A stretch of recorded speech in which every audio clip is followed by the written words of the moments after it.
Recording in progress.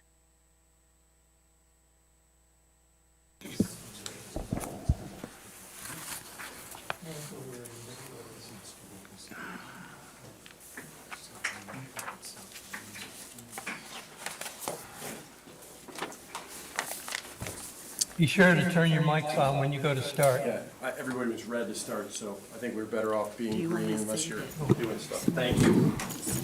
Okay. Okay.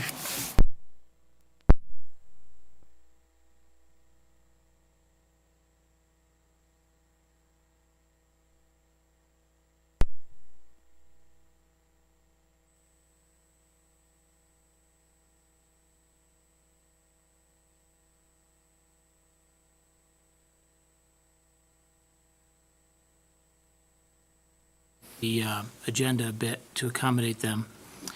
But the first order of business is to review the November 20th meeting minutes. I realized that several of you were not here for that, so obviously if you would prefer to abstain, it's fine, but I'll entertain a motion to accept the minutes from November 20th, 2023.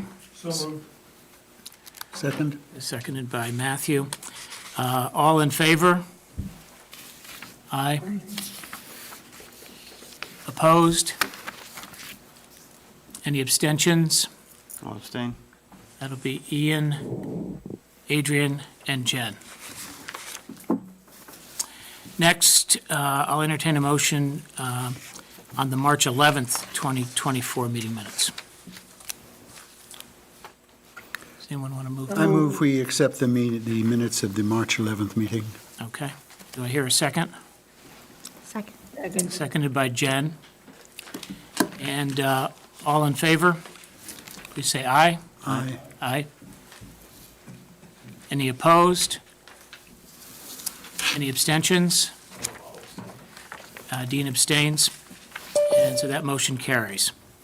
Next up is discussion of the graduation date. We'll actually be voting on this at next Monday's meeting, but we just wanted to have a little explanation. Well, we have a lot of anxious seniors and families that want to know this date, and this is the time, I can pretty confidently say, no more rainstorms and snowstorms. And our 181st day is June 13th, which would make June 14th a wonderful Friday to graduate those seniors. So I'm feeling really good about that.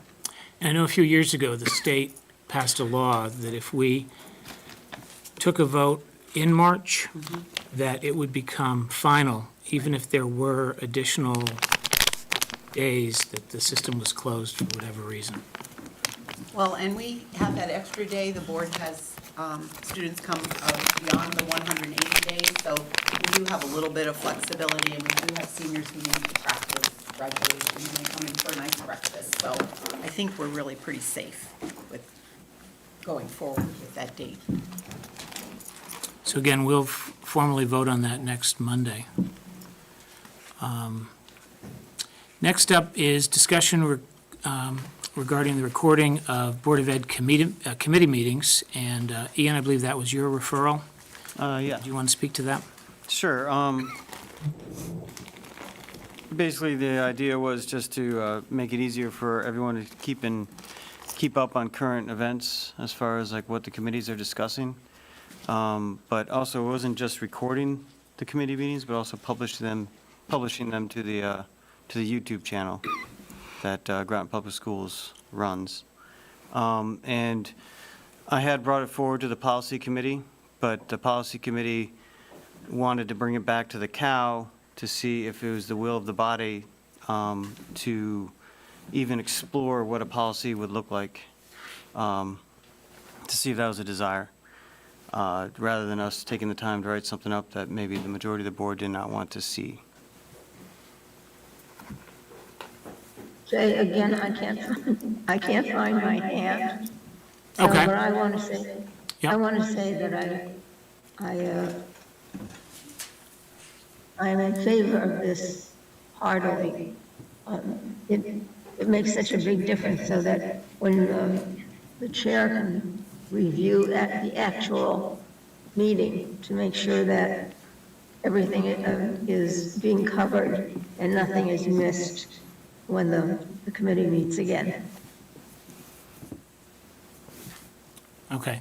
Thank you, Andrea. Matthew, Matthew? It's been a while. it's been a while. Miss us.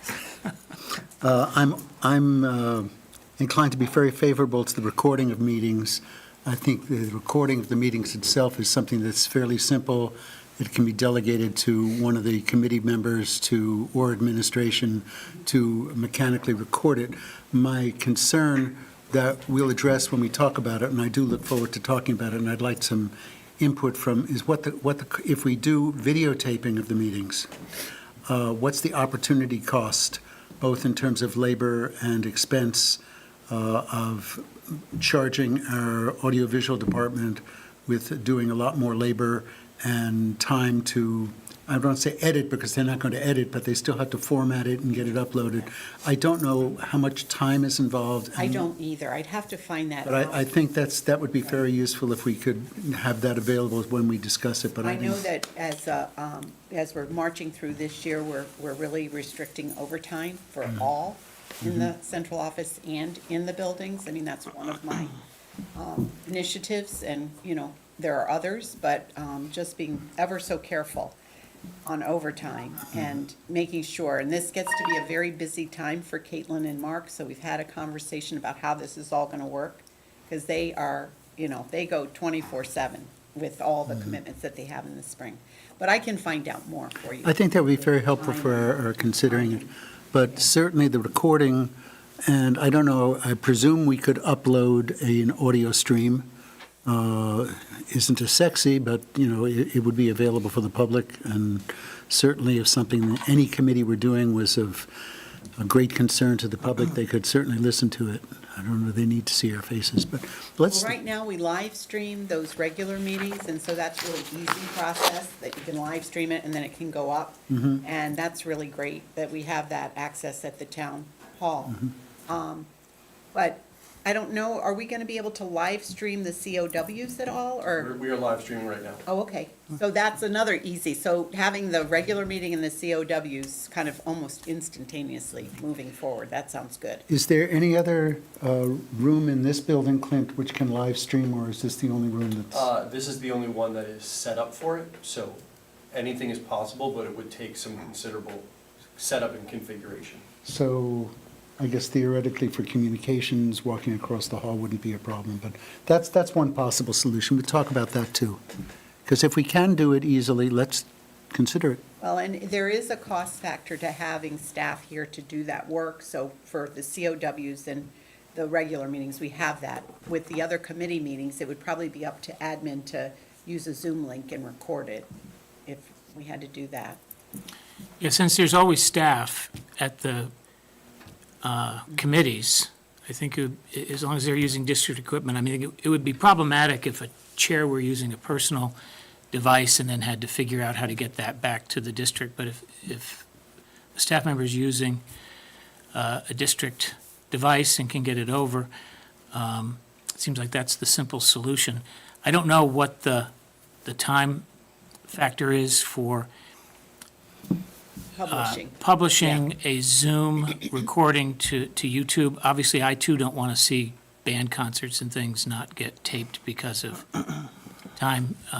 But in general, you know, I would support it. I think there's also the ability to publish the Google Drive link. We could, we were trying to, we could do that my preference would be to do it in addition if needed be, because we're really trying to make the Groton Public Schools YouTube channel the single source of truth, be it school events, be it Board of Ed meetings, et cetera.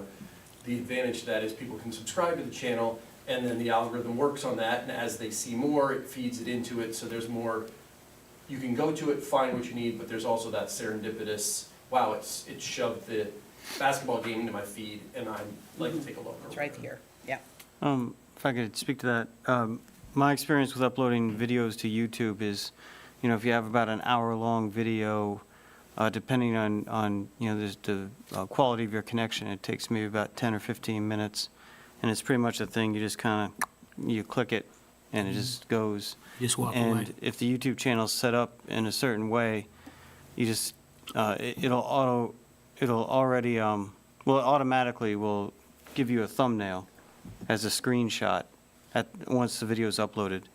So, and then the title bar shows at the bottom. You don't necessarily have to put graphics in for a committee meeting, because the way YouTube is encoded, that, when you hover on a screen, or you'll just see what date it is, what committee it is. So it could be really low tech and low impact for the tech department. If I may, right now, we are not live streaming via YouTube the committee meetings, the subcommittee meetings. We're typically doing that in a webinar format in Zoom. We have the ability to record that and then shove that over to YouTube. So it's because subcommittee meetings are sometimes in the assistant superintendent's office or where have you, to have a live stream set up in addition to a Zoom meeting is certainly technically feasible, but it adds an extra step. So we typically do webinar with a subcommittee meeting. That way we can invite, the public can see it with the viewer link of the same meeting, and the Board of Ed members and anyone you invite in would be a panelist, so you're on camera. Whereas tonight's meeting, we simply use a standard Zoom meeting because we're sharing with the public via YouTube. Because we're in this room, it's set up with microphones and cameras and so forth. All right. I'm going to recognize Bev, and then I saw Matthew raise his hand. Thank you, Jay. I would be in favor of this also, especially the recording of the committee meetings. But before I vote yes to the video taping of the meeting, I'd like to know the cost effect that it's going to have on our budget. Okay. But I do think it's a good idea, but I'm interested in the cost.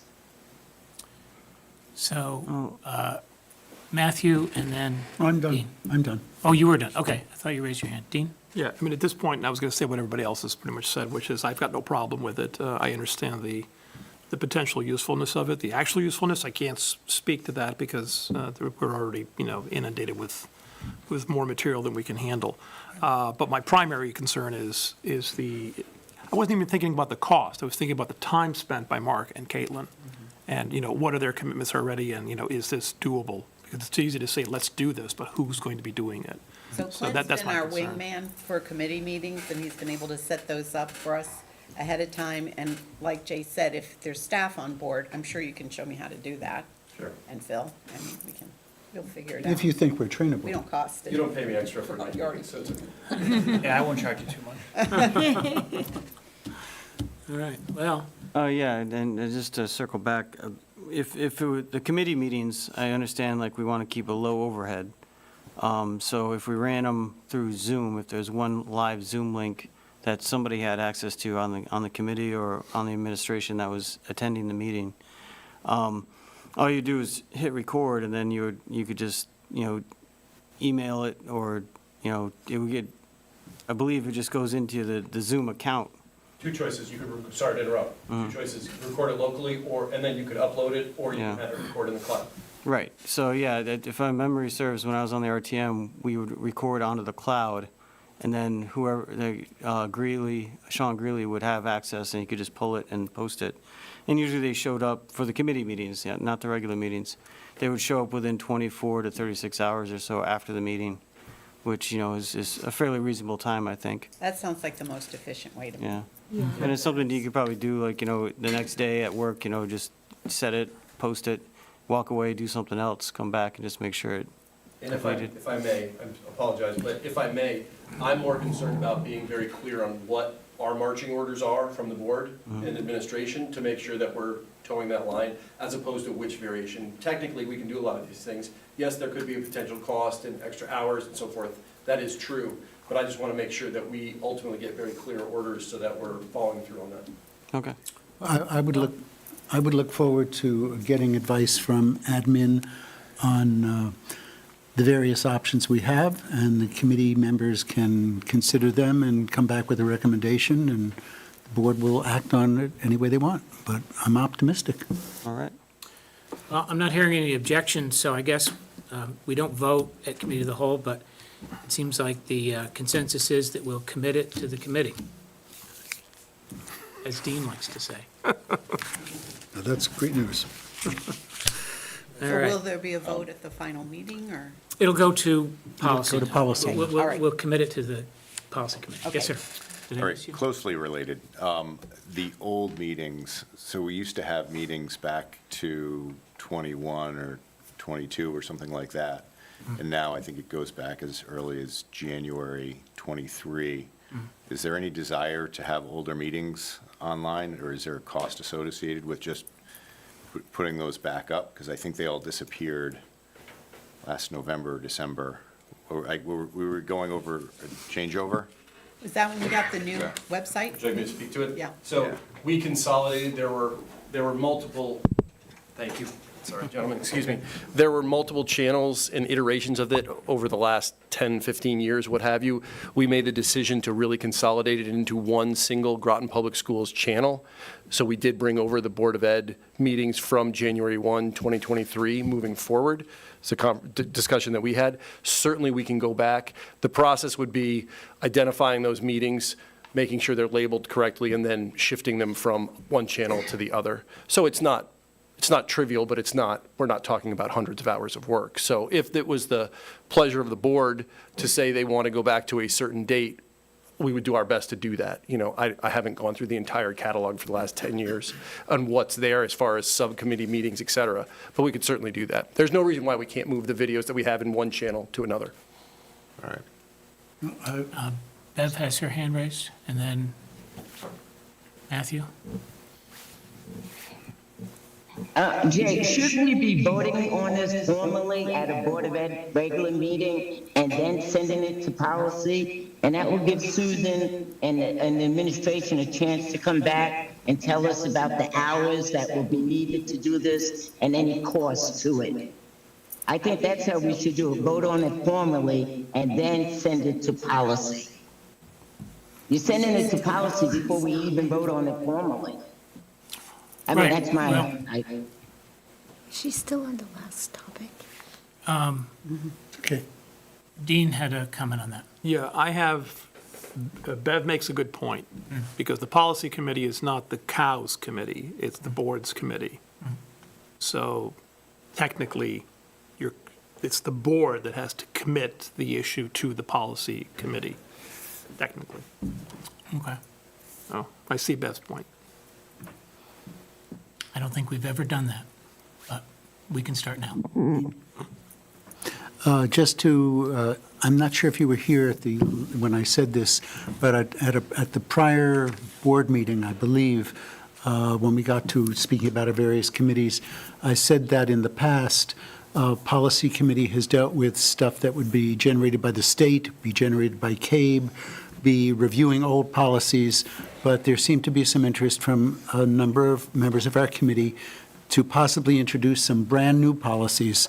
And the question that rose in my mind is, okay, any committee member can propose anything he or she wants, but do we want to do all the work on trying to put together a policy without knowing whether the board is even interested? So I set a process by which we would do exactly what Ian is doing. We'd bring an idea, a board member-generated idea, and ideas can be generated by non-policy committee members as well, to the board for a general discussion. If there is resonance with the idea, go back and the policy committee would work on it to try to craft a thing for the board's review, modification, denial, adoption. So that's the process that we had in mind. But if you don't like the process, that's also your prerogative. Well, and part of the process is watching out for all this legislation to make sure that the law that we've been able to write policy around new legislation too. So we're watching that as well through CABE. Past practice has been that chairs can actually add items to their own agendas, and that consensus at COWs has also resulted in items going to committee. However, if the board would like to formalize this to make every commitment to a committee go through a vote at the main meeting, I'm not against it. But it's just, we've never needed to go through that much to get an item on an agenda. Yeah, so I understand how the board has been operating for quite a while, and it may be the better way to go. And as I sit here, I don't have the foot-thick policy manual in front of me.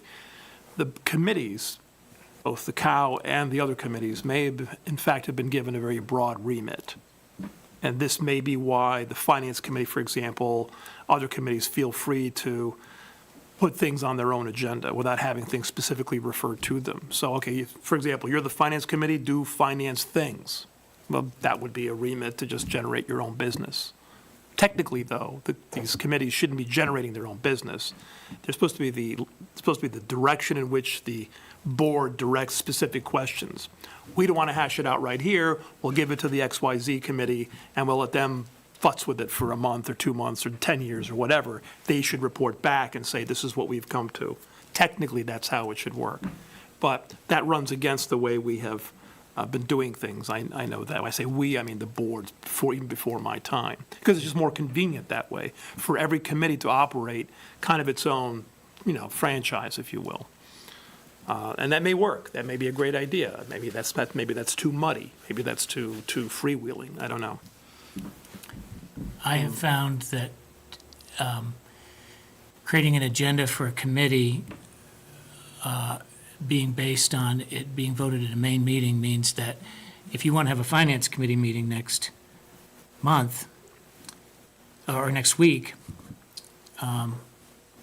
all of your agenda items would have to be, I guess, committed at the main meeting. I just think it gets very legalistic, but that's just my opinion. But most of the items, of, for example, Finance Committee, using that as an example, are longstanding. They had been referrals from the board. They're on the list of referrals, and these are things that we're always talking about, the fields and some aspect of facilities. The minority of the items are the ones generated by the committee itself. What should we talk about this week or this month? So there's always business there, but it's business from before. It's running business. Anyway. Ian and then Bev. Yeah, I would just say I'm fine with either process, but I would say let's commit to one and make it formal, and make it like that. That's the thing we do for all referrals to a committee. So it's not just like, oh, this one will run through a regular meeting, and this one we can bounce straight from a cow, or this one can be self-generated by whatever committee. That lack of consistency of policy is problematic, I think. And so I would just say, let's choose one method and commit to that. And I'm fine with any of the three. Beverly.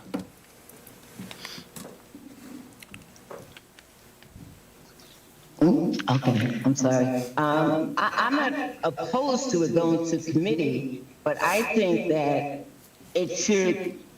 if this is something the board wants to do, the committee as a whole is a committee. We should be formalizing this at a regular Board of Ed meeting. That's where all the voting should take place. Even if the committee decides to do something, it has to come back to a regular Board of Ed meeting for us to say, yes, we're going to vote on it and move it forward or not. So that's why I'm saying that we don't even have all the information yet. We don't know how many, like Dean says, what Mark and Kate have to give up to do all this work, how much it's going to cost, how many hours it's going to take. So until I find out that information, which could happen at the next Board of Ed meeting, then I'm willing to vote on it.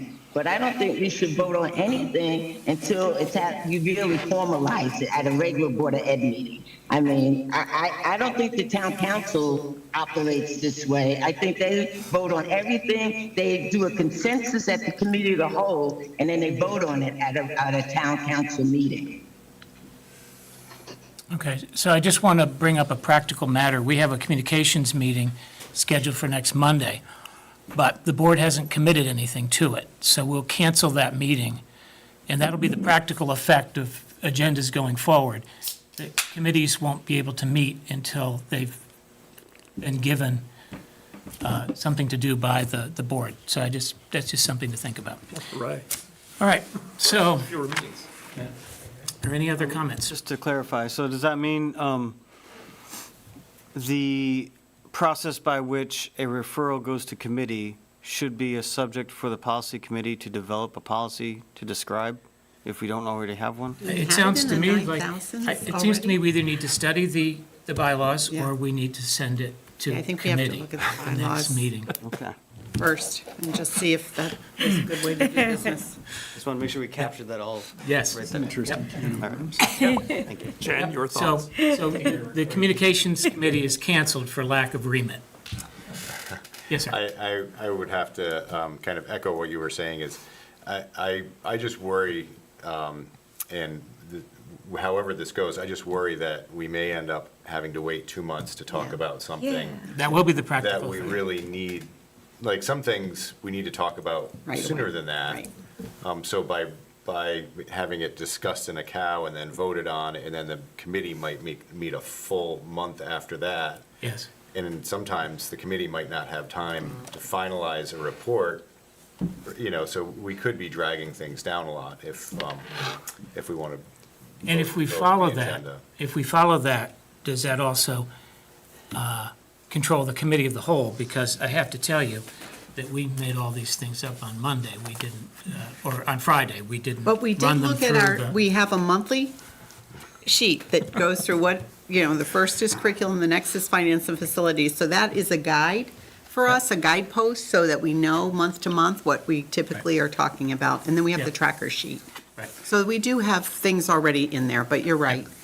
Especially with legislation the way it's been lately, and policy, if we have to write policy, and it takes us a meeting, maybe 2 meetings, and then we bring it to the regular meetings 2 months in a row, and they I might say, think by I'm gonna- July 1, you need this. I Done. think I'm going to have to move on because Yeah. I've probably already violated the agenda item, which I got dinged for on March 4th. So I think we need to move on. Okay. To finance update Jay, FY before we- between closeout. Jay, before we do that, could I just say that every committee may have a different rationale for what they choose. That's all I want to say. So we should keep it open.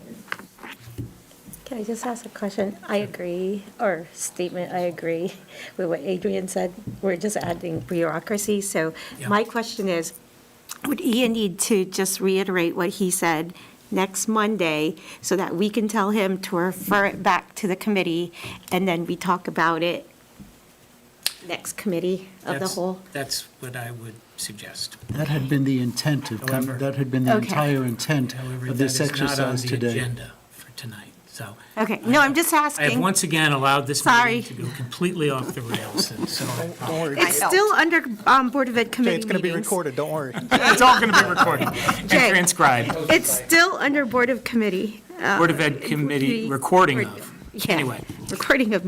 so let's move on to finance update, fiscal year 23 closeout. Yeah, I have And, a, unless, do we have are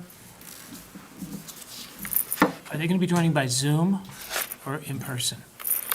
by Zoom. Okay, Is that the right, so person keep an right eye out for them. there? No, okay. And I have a half a bullet too at the end I want to add in. So let me just give you a couple updates, and we'll keep these on the radar as we go forward too. One relative to the 2023 kind of audit checkout process. We've completed all our reconciliations. We've completed all the documentation. Any of the entries have been prepared. All that information has been sent to the town and to the auditors. We've even processed the fund transfer, so 2023 is, well, it's been a couple weeks now, but is now in the auditor's hands, the town's hands. Haven't heard anything since we sent that information over, but that's sort of behind us right now. So that is complete. And they did a really good job and collaborated with the town. That was very helpful. Oh, they were Really, super people helpful. worked together, and I think there was a $71 difference that was to our favor Yeah, something in the end. small. So after all that, Yeah. But at least now, all the documentation and Yeah. everything's behind us, and we can move forward to Thank you. 2024 and 2025. good work. Thank you, Dave, well Yeah, done. yeah. So in 2024, real quick, I sent a couple attachments. I can bring them up on the screen. You've seen those before. I just want to keep them out in front of you as the year continues. The first one is the property cost. If you want, should I share screen too? Or I think everyone has it, right? Yeah, we have. It'd be good for the people at home to Sure. put it up. You got it. 1 second here.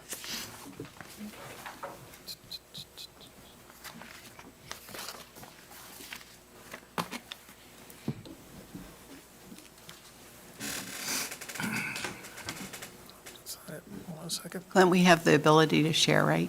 Yeah, you should have it right. Yeah, I had it open, I just have to open it again, sorry, my bad.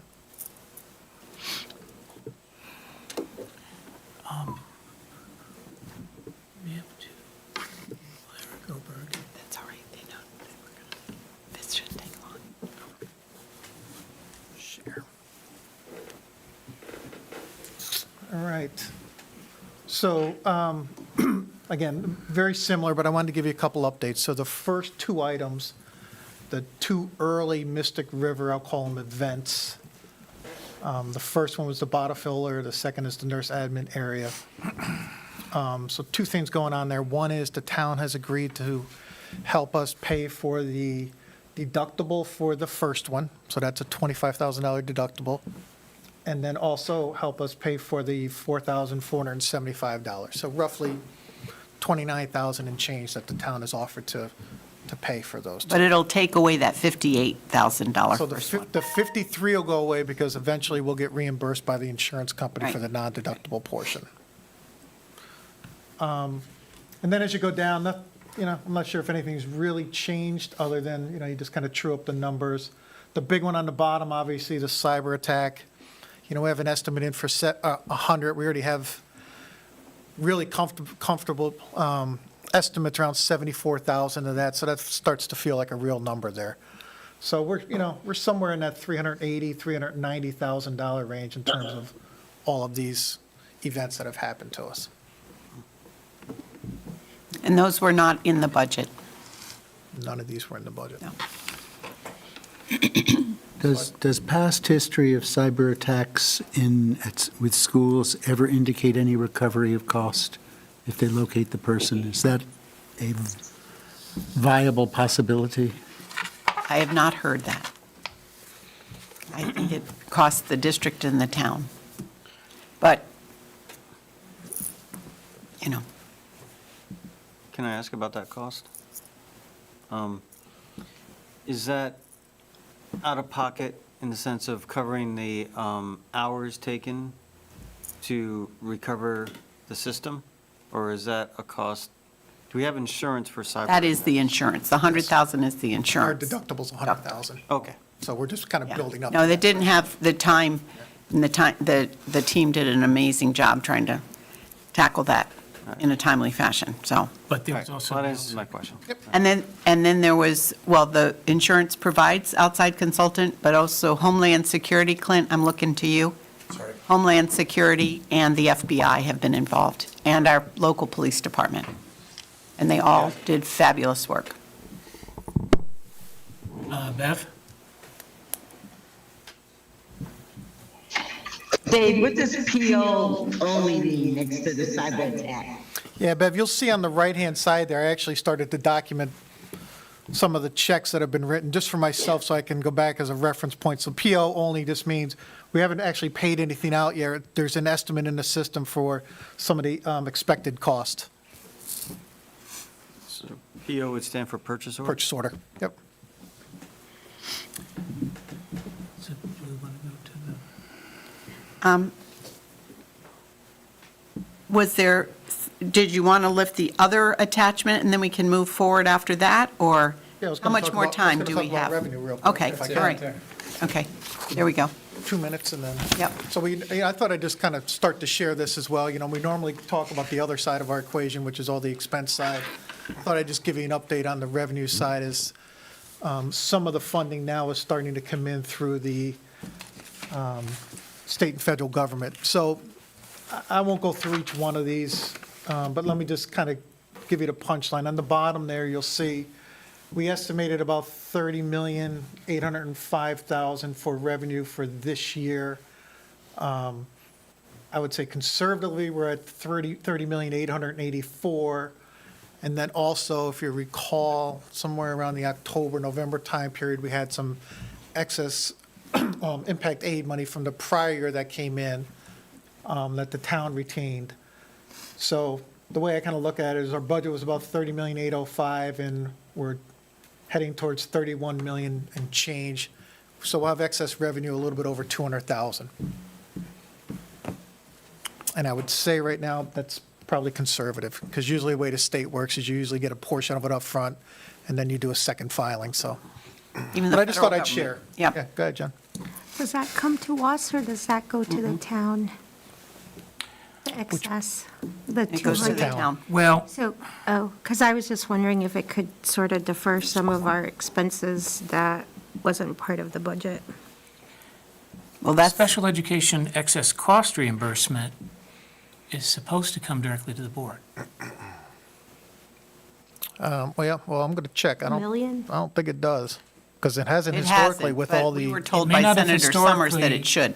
It may not have historically been in Groton, but I think I've seen legal opinions suggesting. I it think should the be some. state would indicate it should. In practice, I don't think it has. Okay. But I think we have, the follow-up to this is kind of looking at getting through this year whole. But that Yeah. line doesn't mean that the town or the board will receive the entire million. That's what the claim was for, right? And the reimbursement is still in flux? Or have they already decided on the The excess percentage? costs? Yeah, have they decided on the percentage for this year? Nope, so so what I've done is, we've gotten our first 75%. We just got it actually 3 weeks ago, based on number of students and the reimbursement rate, and then I've just extrapolated that based on the next 25%. So that could change if there's more students. It could change if there's higher cost per student. So you're saying the town has already received 75% of this Yeah, 75% Excess was cost. Yep. released reimbursement? about the 28th or 28th of February, And so. it was 75% of the million? So about Okay, 'cause I 770,000 thought that- or so. I thought that the state's reimbursement rate was still, No, that's the flux. reimbursement rate. The payout rate is 75% and then 25%. The reimbursement rate is how much you receive based on the total cost you incur, okay. and that is down, but the Okay. reimbursement process is always the same. It's always February and May or June. Yeah. I'll recognize Bev.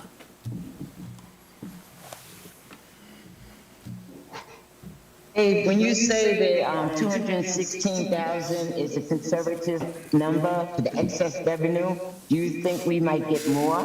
That Yes. number might be higher? Yes. Oh, that would be good. It would be, I if we could I use think it. it'd be good if we can utilize it, but I'm just trying to give you again, to me, it doesn't seem like we talk revenue too much, so I just wanted to kind of get this dialogue going so people can understand the top part of our financial statement. Ian. I would be curious to know as well if this excess revenue could also be classified as unexpended funds, and if this would qualify, this type of excess I know where revenue you're going. would qualify for a non-lapsing fund deposit. Do some research on that one. Okay, Yeah. thank you.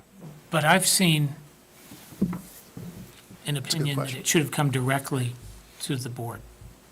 It could certainly help with this property cost at this amount. So, And- so you're saying that 75% of this $1,050,000 has already been received by the town? Well, it's been paid out, let's put it that Okay, way. it's been paid out. Okay, I don't have their books, but Okay. it's been paid out by the state. all right, Can I give one more quick update? please. 1.5, maybe? 1 second. Just wanna, pull up my last sheet here.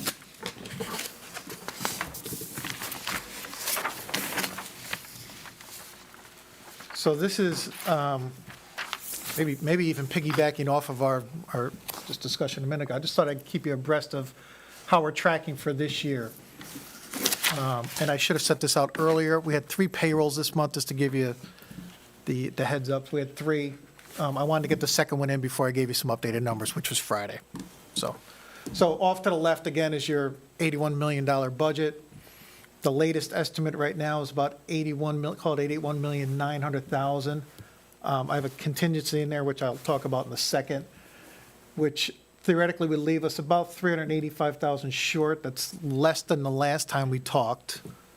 And then I just put some boxes around some opportunities here. So The net amount of the property cost that's going to be sort of in our P and L once insurance clears is about $277,900.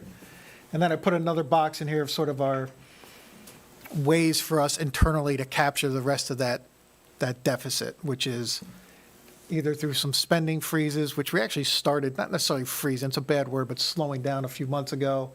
We're going to get salvage from a truck. So it's just an idea here to capture how do we get ourselves back to zero without any other mechanisms.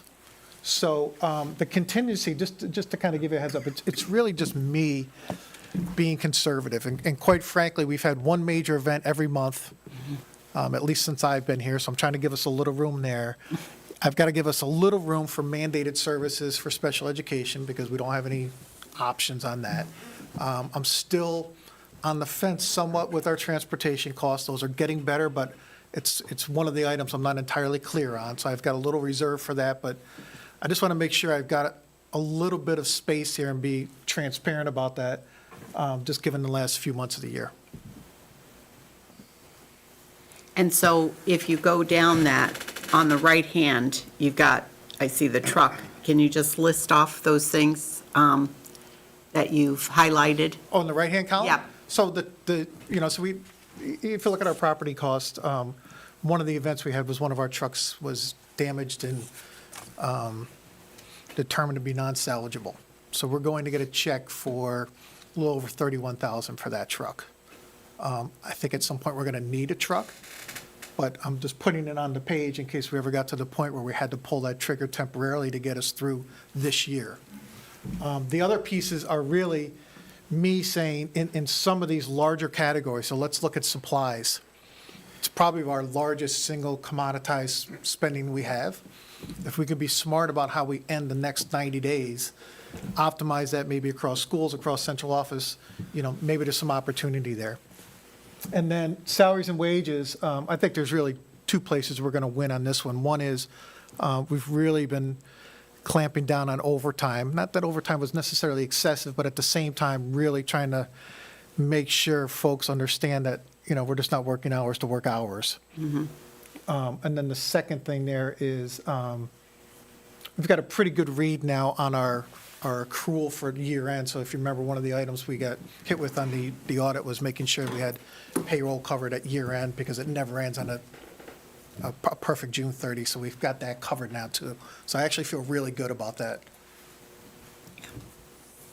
And certainly, if there were funds to be had from that excess cost towards this year, that would be so helpful. Well, I think it's revenue in general. So impact aid is one that always comes to mind because I still believe that's a place that we're going to get another payment in the spring. That's going to put us well above our budget. And, quite frankly, I don't want the money just to spend the money, but if we can apply it towards some of the things that we know that have caused us some challenges this year, I think that's appropriate. I'd rather do that than have to go to the council and say, I'd rather have it be the funds that were meant for, earmarked for education. As I said at the last meeting, when we were talking about the science of reading and the plan we have to move towards 80%, if not more, meeting grade level, that plan was developed over time, and at the time it was developed, we had a certain level of staffing resources, which we won't have next year. So my hope is that any funds that we are able to economize or claw back, or whatever verb you would choose to use, could be directed towards mitigating some of those losses so we can support this important program.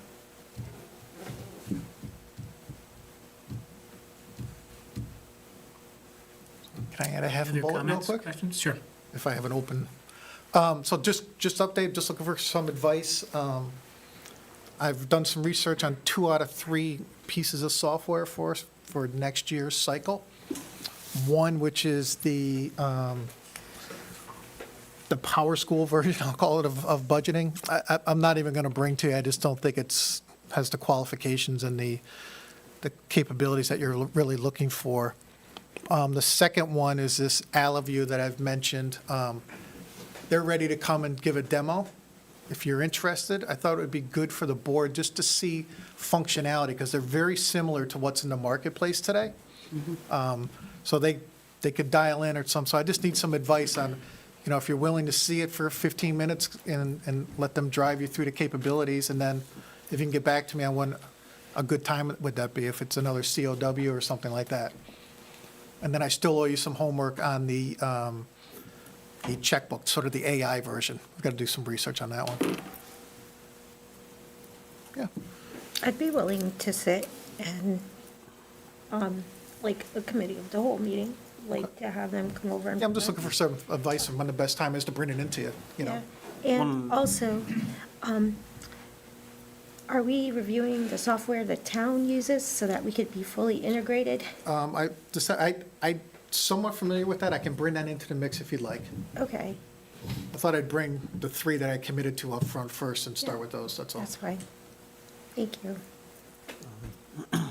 I'm totally in favor of taking in that information and as soon as possible, given everything else we have going on.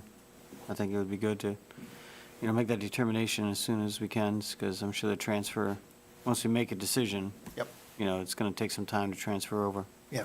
And the summertime would probably be the best time to try to do that. Yeah, they're talking, 90 to 120 days, depending on how complex our chart of accounts is. Right. As you can imagine, right? Yeah. So, but I told them, I touched base with you and told them, don't do anything more than what they've given me. They had a really nice sort of demo they walked me through. Oh, and in regards to the town thing, I've heard two different stories, this Munis that they use, and one story was that, it would be possible for the Board of Ed to get on board with that for only a usage fee. Okay? And then the other story was like, no, that ship has already sailed, and we have to kind of start our own and get our own contract going, so. You're talking about sort of utilizing that as our core financial management system with potential budgeting, right? Right. Yeah. I mean, I don't know if that's the best option, but it was one option that was floated out there when I was having a conversation with some people about it Sure. informally. Sure.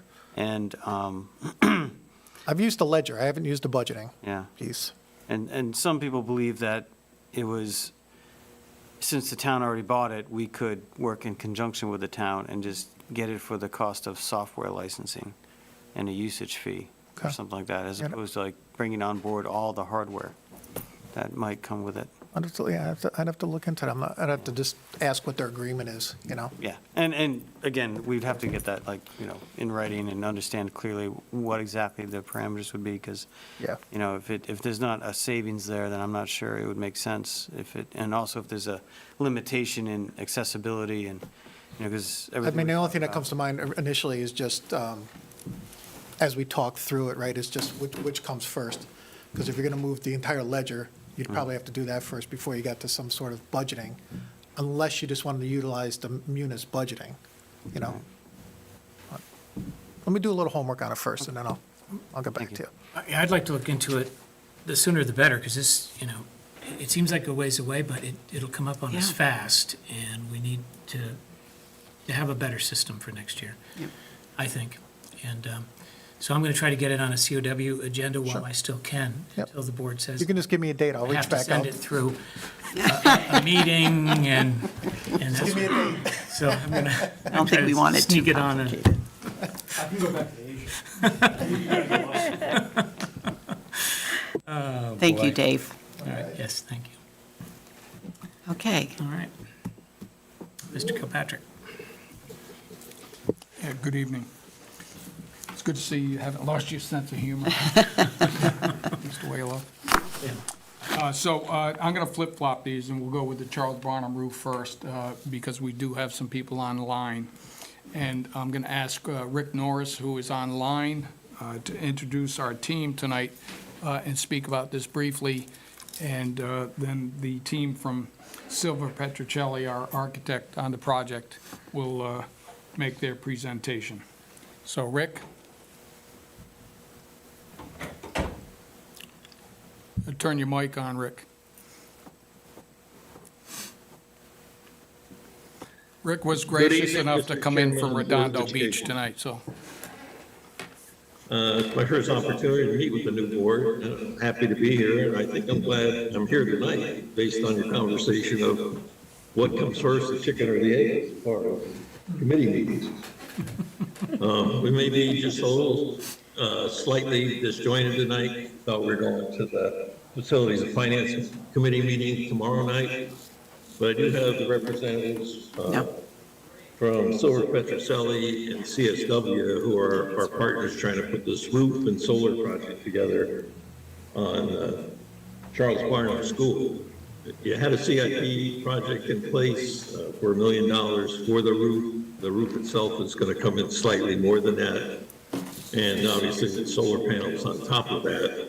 We really need to look at it and get the board's approval before we can submit an application for a grant, and then of course get that approved by the council and go forward there. So I'll let the folks from Silver Petroselli and CSW go into their presentation now. If you have any questions along the way, please feel free to ask. Thank you. Let him know he's off the hook tomorrow night. There's no finance and facilities meeting tomorrow night. This is it. Okay, fantastic. Hi, good Hi. evening, folks. My name is Kenneth Lindsley. I'm with Silver Petroselli and Associates. Again, I appreciate you guys gathering tonight to hear us. I'll make it brief. I'll try to give you the quick version of the roof replacement portion of the project. And again, you have to forgive me. I'm working off my iPhone at home, so I don't have complete control of the PowerPoint. However, I'm going to do my best to work through it and give you guys the information needed. First and foremost, this is a complete roof replacement over at the Charles Barnum Elementary School. This project consists of about 30,000 square feet of existing roofing. As you can see in that aerial view there, we plan to replace all of the areas within the school. So it's going to be a 100% roof replacement. Now, with that being said, we plan to remove all of the existing components down to the existing structural deck, and then per code, we plan to install what's called, well, in the industry lingo, 5 inches of polyiso insulation, which basically gives us the code required R value for your building at an R30. And then on top of that, we're going to design, back that up. We have already designed a strategic tapered insulation system, basically reutilizing the existing drainage in the school, keeping cost savings in mind, of course, and reutilizing these existing drains. Now, we did do our homework. We analyzed all of the existing drainage per the current IEPC code roof drainage calculations. So essentially, everything wound up being copacetic as per the way it was originally. So we didn't have to add too much new drainage. However, we did have to add what's called the secondary drainage. And essentially what that is in case of an emergency and the primary roof drains get plugged, we have a secondary source. Now, I don't want to get into too much of the nitty-gritty details of it. However, I just wanted to remind you folks that we did follow all of the current code regulations and requirements.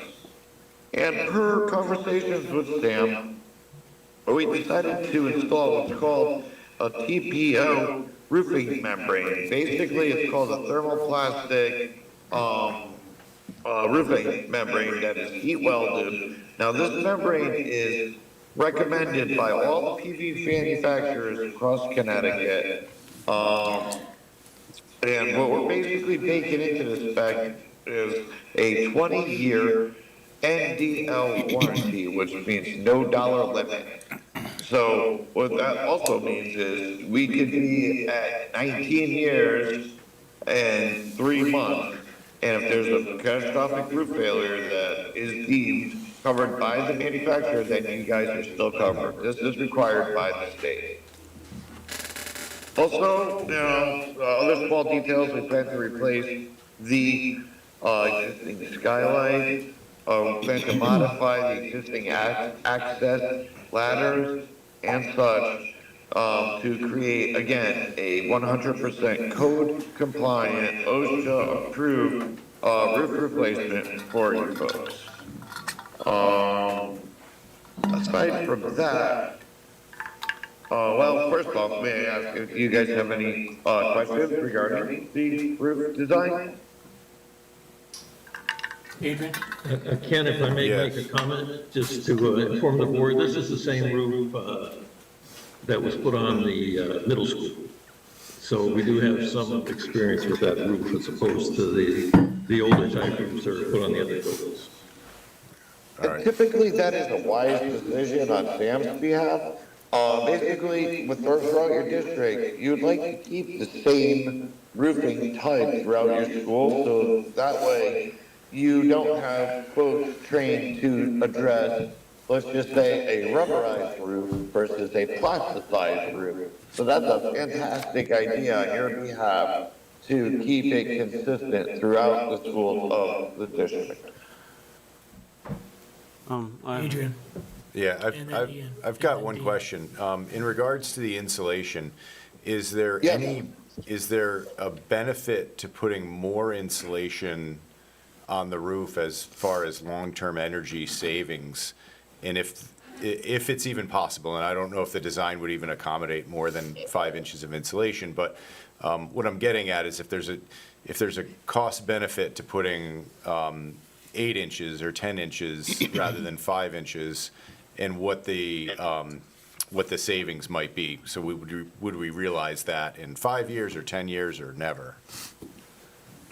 To be completely honest with you, I do not have the hard numbers in front of me. However, you are correct. Again, we're going from what is existing out there is 2 inches of insulation. So we're upgrading to 5 inches of insulation, excuse me. However, there is an added bonus to that. We are adding a tapered insulation system, so the average of that insulation is another 4 inches. So on average, your roof will be just about 40 to 42 R value. Now, to answer your original question, absolutely in the winter time, you'll be able to capture more of the internal heat that won't be escaping through the roof because we are adding a fantastically upgraded system. Again, we're going from 2 inches to an average of, I'd say 7 or 8 inches, which again is about an R40 to an R45. So absolutely, you're going to be able to maintain the heat inside. Again, I apologize, I do not have the hard numbers for you. However, I can guarantee you that there will be a better, efficient envelope to your facility with the new installation. Ian? Thank you. So my question may be for Sam or everybody involved. With the middle school, the roof, everything was constructed, and then it was after the fact, we chose to put on solar panels. And so my question with this project is, should we take the opportunity to consider solar panels, or have they been considered? They're going to be, that'll be This part of the is presentation. Oh, part of okay. this project. I didn't see it on the And list reason- here, so that's what I was asking. Yeah, and the reason you'll see later on in the presentation, CSW is our engineering and consultant firm for the PV solar panel installation. Oh, okay, thank you. So you'll see a cost for the roof, and then you'll see a cost for the installation of the solar panels. And And that would it'll be be a similar, probably not as intrusive an installation as at the middle school, where we had to make quite a few penetrations to hold the system down. This one will be more of a ballasted system, but CSW can get into those details and answer those questions for you. Right, yeah, recently, the state has given the go-ahead on reimbursement for solar when you're doing the roof, so that's why we took this opportunity to take a look at it. Thank you. Sam, Adrian, you had a follow-up. maybe, just to kind of go back to what my question was, is it possible to get an idea of if we were to put actually more insulation, additional cost, and maybe run the calculator to see if there was going to be a substantial savings? Or is it we'd just, have to- I we'd might, have to have the engineers take a look at that. and- oh, so it'd have to go back to Yeah, we'd have to go square back. one? All right. Yeah, I'll be honest with you, we'd have to have our engineers take a look at it and do, an additional study to it. I don't wanna speak for Sam, but, again, we've already figured in the best case scenario for you folks. But again, we could, I mean, anything's possible, we can run an analysis for you, however, yeah, I'd have to talk to Tim further regarding that. All right, thank you. Thank you.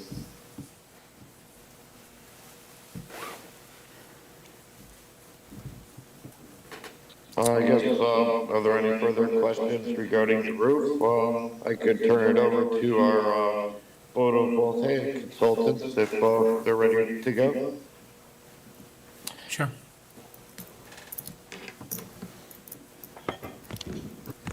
Hi, everyone. Eric over here with CSW Energy. So this slide that you're seeing right now, this is from Silver Cliff Kelly. They basically did a roof legend, which kind of categorized each roof.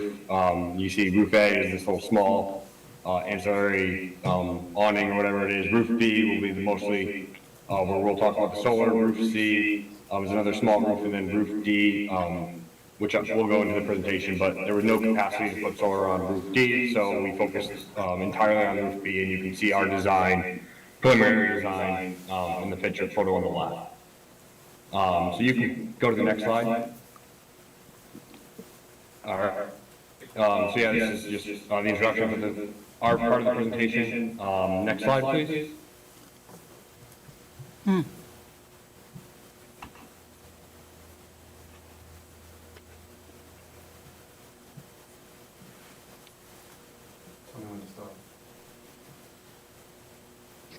Can you go to the next slide? I don't know, is he not seeing it? What, do you see the slides? Can you see which one we're on? Yeah, what I see is the intro slides are like Groton Public Schools, Dr. Charles G. Barnum School. Oh, sorry, there we go, perfect. So this is an example of just another school, what the kind of the panels will look like on the roof. You can see the TPO, this is the white roof. And I can explain that a little bit more. So by going with the white roof, the solar panels we expect for this project are actually bifacial panels, so they get production directly on the top of the solar panel, and then the actual roof will reflect enough to increase the production on the bottom side of the panel, as long as we use a white roof. So there is added a production on the actual solar panels, and then as we'll go into the numbers, we can actually claim some credits from the government. That's just a direct pay for the portion of the roof that is under the solar, because basically the roof becomes part of the solar array. Wow. I like So that. yeah, so you'll see some extra savings, and we broke that out in one of our last slides. So there's actually 2 meters at the school, so we optimize this one project. It'll be one total array, but it'll actually have 2 interconnection points into the school, one for each meter. And we designed the system to basically max out the production to match the peak demand at each of the 2 meters. So you have the meter numbers, you guys don't care about that. The project size, so that's in kilowatts, 129.8 and 63.8. And then this is the production you'll see, kilowatt hours based on each side. And again, this is to minimize the amount of exporting, because you guys Groton has their own utility and there's no net metering. So I don't know if anyone has solar in their house or is familiar with it, but if you overproduce with Eversource and UI and you have a net metering, you can bank your credits, and then basically on months where you don't produce enough, instead of buying power, you just take off your bank. Groton does not have that. They, actually, you would be selling any excess power to the utility at a pretty low rate. So we try to minimize that as much as possible while maintaining, the least amount of power you'd have to purchase from the utility company. So you can go to the next slide. All right, so Silver Petrelli did a structural analysis on this building. As you can see, we have roof A, roof B, roof C, and roof D. And then there's, in the photo on the right where there's the solar panels, it's kind of hard, a little hard to see, but in the top left and then on the top right, you can see the little yellow sectioned off areas. I'm not sure exactly why, but there was no capacity to put solar there, so we kind of had to move some panels around. And then roof D had no capacity, so this is just kind of shows you roof B had 6 pounds of square foot, which will allow us to, with confidence, say we're going to fully balance it. There might be a couple penetrations, but that will all be done by the roofer who does the re-roof, completely under warranty, and we'll work with the manufacturer. We'll provide an overburden waiver, which is very standard for every roofing manufacturer. They'll typically come out, they'll take a look at it, they'll approve the install, and they'll make sure that the warranty is 100% maintained based on our installation. So the solar will have no impact on any warranty issues. One thing, if you do guys want to go potentially to find out about the extra insulation, there is some weight component to that. I know with today's technology, obviously, it doesn't weigh a lot, but there will be an added weight up to inches of insulation, which potentially could lower the capacity. That's not going to do anything to solar except maybe add a couple more attachments in certain areas. But again, it's very standard practice to have attachments if we need them, and they'll all be done in accordance with manufacturer's guidelines and by a certified roofer who did the roof. All right, you can continue on to the next slide. So yeah, as I mentioned before, Groton Utility has no net metering, so there's no credit for later use. All the power is produced is going to be used right at the school, and we'll show in the next slide as an avoided cost when we break it down. Anything that's sent to the utility, so on a day where you're not using a lot of power, but the sun's pumping, anything that's sent to them, you sell to them, and you get a little bit of money back at a 3.5 cent kilowatt hour, which isn't great. So we tried to minimize that as best as possible based on the system size. And then there's no incentive programs, so we didn't calculate any of that through, which they have in other utility companies, but there's none with Groton. Next slide, please. All right. So this is, if you guys have questions, feel free to speak up and let me know. There's a lot of numbers. We're kind of trying to explain them as best as possible. So the projected budget we have for the solar side is just under 700,000. The DAS reimbursement will be right around 60%, just under it, and that's just a grant right back to you guys. The IRA direct pay is a program, the Inflation Reduction Act. You'll get a 30% direct pay right to you guys, so that's right off the top. The rate of return is 13%, and the buyback or the payback period for the solar is about 4 years. And then we kind of broke down the energy cost. So this is your current electricity rate is just over 11 cents. The export rate is 3.5, and then based on historical data, pretty much across the country, there's usually a 3% escalation in your costs for electricity. So we kind of factor that into our model. And as you can see, we have the build cost for just 698,000. And then in year one, based on the system size and the historical data, with our software, you can basically, it will show you the production per year. So we basically show exactly how much we produced, how much is consumed, and then how much is exported. Your avoided cost in year one would be about $14,000 that you would not be paying to Groton Utility. You'd actually be making $3,800 selling them the power that is overproduced.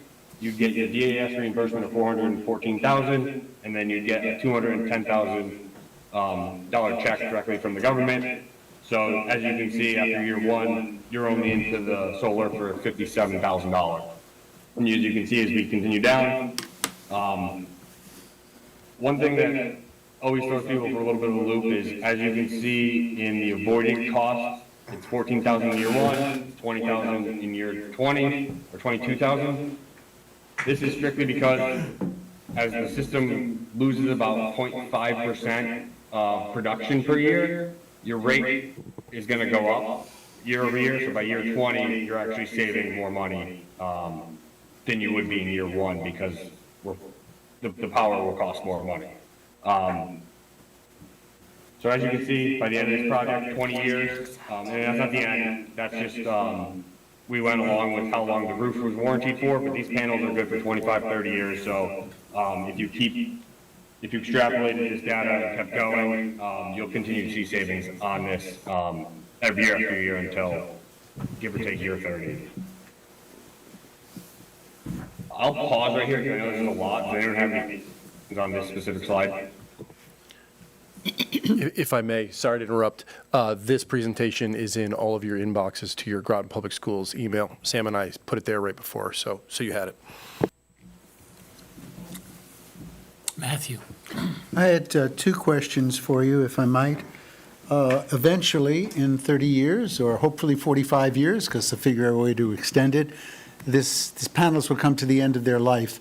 If I remember correctly, on the project that we did before, where it was a lease arrangement where we didn't own the panels, the removal of the panels and the disposal of the panels was covered by that company.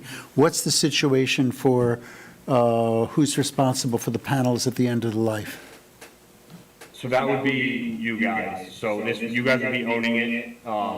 There is an added operations and maintenance agreement that we don't do, but you can add on with another company, and they can handle that. We recommend probably getting that. It's probably a couple $1,000s a year. It's not necessarily to do every year, but it is good to just get someone out and just make sure it's producing as optimally as possible. There are warranties on all the products. So a lot of the time, if anything did fail, you'll get that covered. There will be a monitoring link. Typically in a school like this, what we'll do is we'll come in, we'll have whoever's actually building it, they'll put a TV, dedicated TV somewhere, office, front lobby, cafeteria, where you'll be able to see the link, and you'll be able to actually see how much it's producing on any given day. And then you would notice, hey, the system's not operating correctly. You'd reach out to someone after the workmanship warranty is expired. They would do their due diligence, but in terms of, hey, 30 years from now, the system's just not working, it's completely at the end of its life, it would be on you guys to remove, and I would assume that the roof would be at about its warranty during around the same period, so it would kind of just be another, hey, we gotta do this again, and here is, it would just be kind of included in that, if that answers your question. Supplemental question. You referred to a possible, I'll call it an insurance policy or a supplemental warranty. Does that supplemental warranty on end-of-life disposal have a particular name in the trade? What would we be? So operations and maintenance is typically your like quote-unquote insurance of just getting someone out to the site year after year to just, they can test all the wires, they're called string wires, they can test all those, they can get all the data and just make sure that everything is operating, like, again, 100% as it should, given the years of their trip. So obviously, as you can see, the production goes down, so there are going to be some factors that the data is a little different in year 20 versus year 3. I do have a second question, but if somebody else wants to go first, I can wait. Recognize Beverly.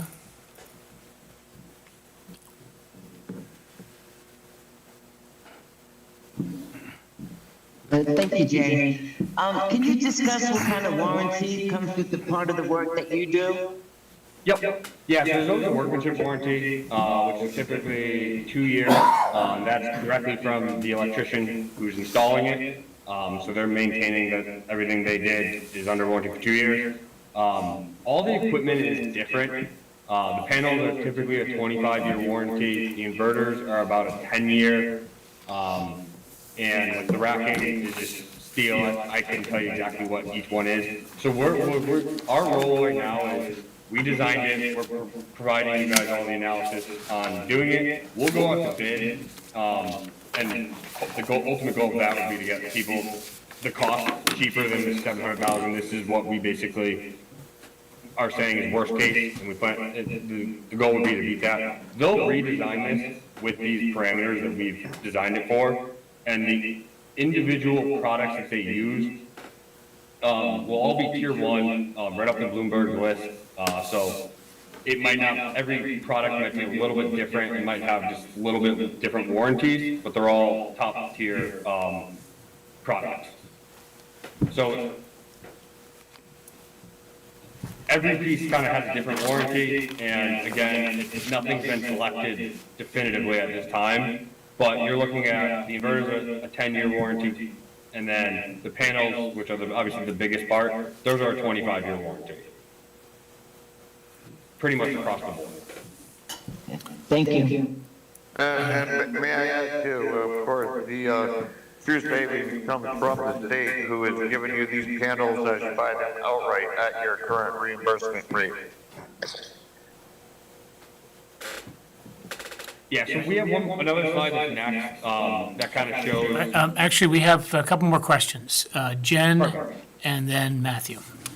I'm not sure if the Yeah. person who presented on the roofing section is still on, but with Oh, us. yes, I'm here. Okay, but with us putting this solar panel on the roof, would that invalidate some of the warranty, or is that just because, like, obviously, I'm assuming the roof probably would never have been intended to have solar panels. So I So- can speak to that. Okay. So the roofer, ultimately, Silver Fence Code will put this up to bid, they'll select a roofer, the roofer will go out and install it. Anytime we have to do any, like, even say, hey, on the roof, something sharp cuts a slot in the roof, the direct roofer who did it will come out, patch it completely, so they're the ones who hold the warranty, they'll maintain the warranty throughout. We'll also work with the actual roofing manufacturer, since solar is across the board, very accepted. It's called an overburden waiver, which is basically goes on top of their warranty. They'll come out and do a site visit, sometimes before, sometimes after, or always after, and they'll come out and check, and there's always a protective layer, so on the ballasted systems, we'll actually order the exact roofing material, we'll cut it, into squares big enough that any piece of equipment that's touching your roof will not actually be touching the roof. It'll be touching an extra membrane on top of that extra added level of protection. And like I said, the overburden waiver will get signed by the roofer, and then they'll maintain the warranty. They acknowledge the solar's on it, and they'll basically reissue the warranty with solar. Okay. Yeah, and if I can just add to that. Yeah, absolutely, and as mentioned, they absolutely encourage these systems. Yep. Thanks, Ken. If I can just add to that, it was only a few weeks ago that I was on the roof of both middle school and Mystic River, going through the inspection process with the original roofing company, the manufacturer, so that they come along and make sure that all the things that he was talking about were done correctly. They actually came down before they started the project, and then they come again at the end of the project to make sure that it's installed as specified. Okay. And the other thing he was talking about, that they actually, it's a double layer on any part that actually touches the roof. So they actually cut out pieces and have a second layer underneath those parts that are touching the roof. So it's roof to roof, roofing material to roofing material on those spots. Yeah, so nothing being installed will actually be on your, physically touching any part of the actual roof. There'll be another 4 millimeters or whatever it is between that membrane. That's actually good to hear, because I didn't want to get into a situation, let's say 10 years from now or 15 years from now, everyone's going, we're not covering anything. So, Well, I'd okay. actually provide you a letter if I may that does confirm that with the roofer. Okay, And it great. confirms the warranty based on his inspection, as Sam said. Perfect. Thank you for that. Matthew, did you have a follow-up? I did have a follow-up question. The question will expose my ignorance, so please be used to it. It's not to be a wise guy. I could have said something less desirable than that, I suppose. Panel sourcing and number of vendors engaged. It's my understanding that lots of panels, the majority of panels are made offshore, many of them in PRC. And looking ahead 15, 20 years, we have no idea what our relationship will be with that source.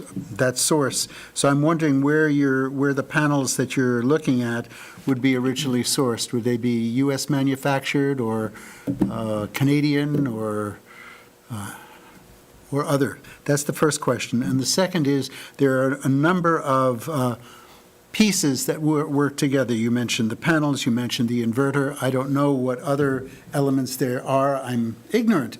But could that leave us in a situation where each one is pointed to the other one as being responsible for a problem? Do we going to get it from a single vendor? How do we minimize or mitigate the risks of pointing this way for help?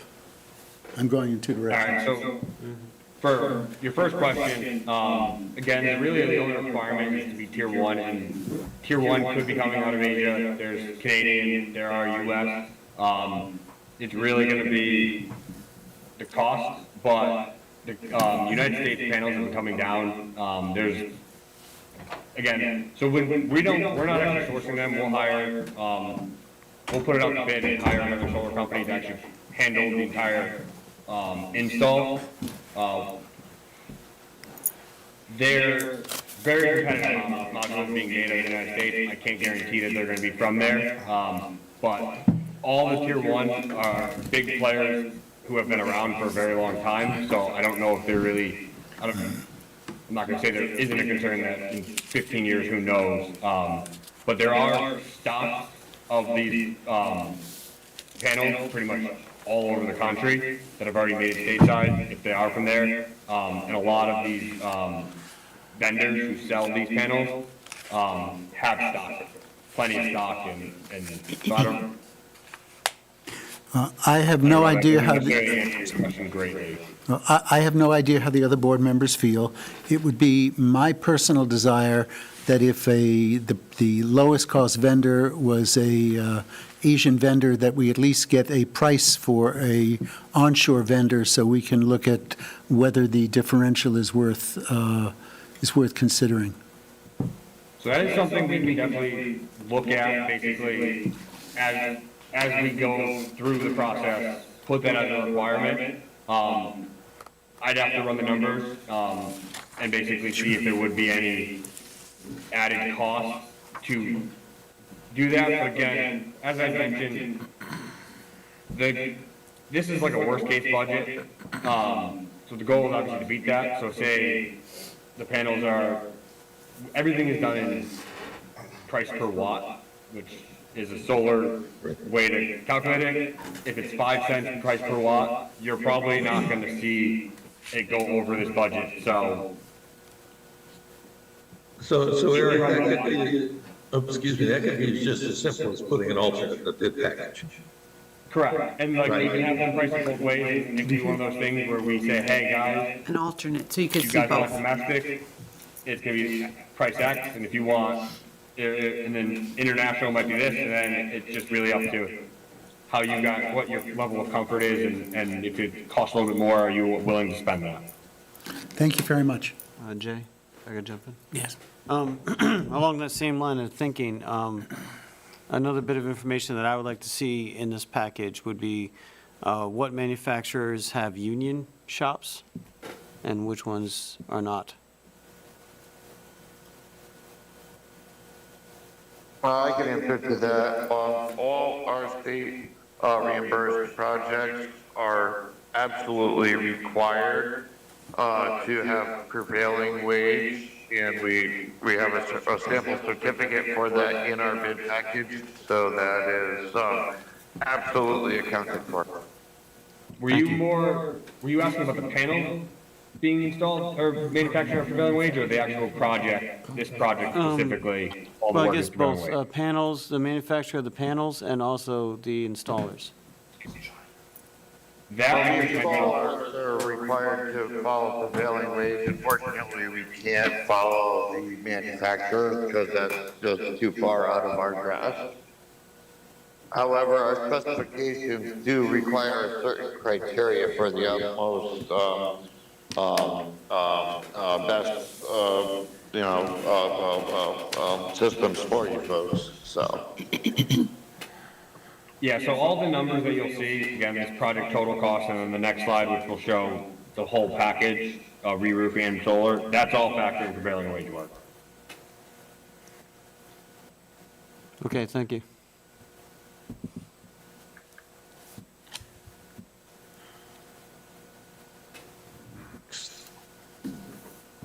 Is there another page?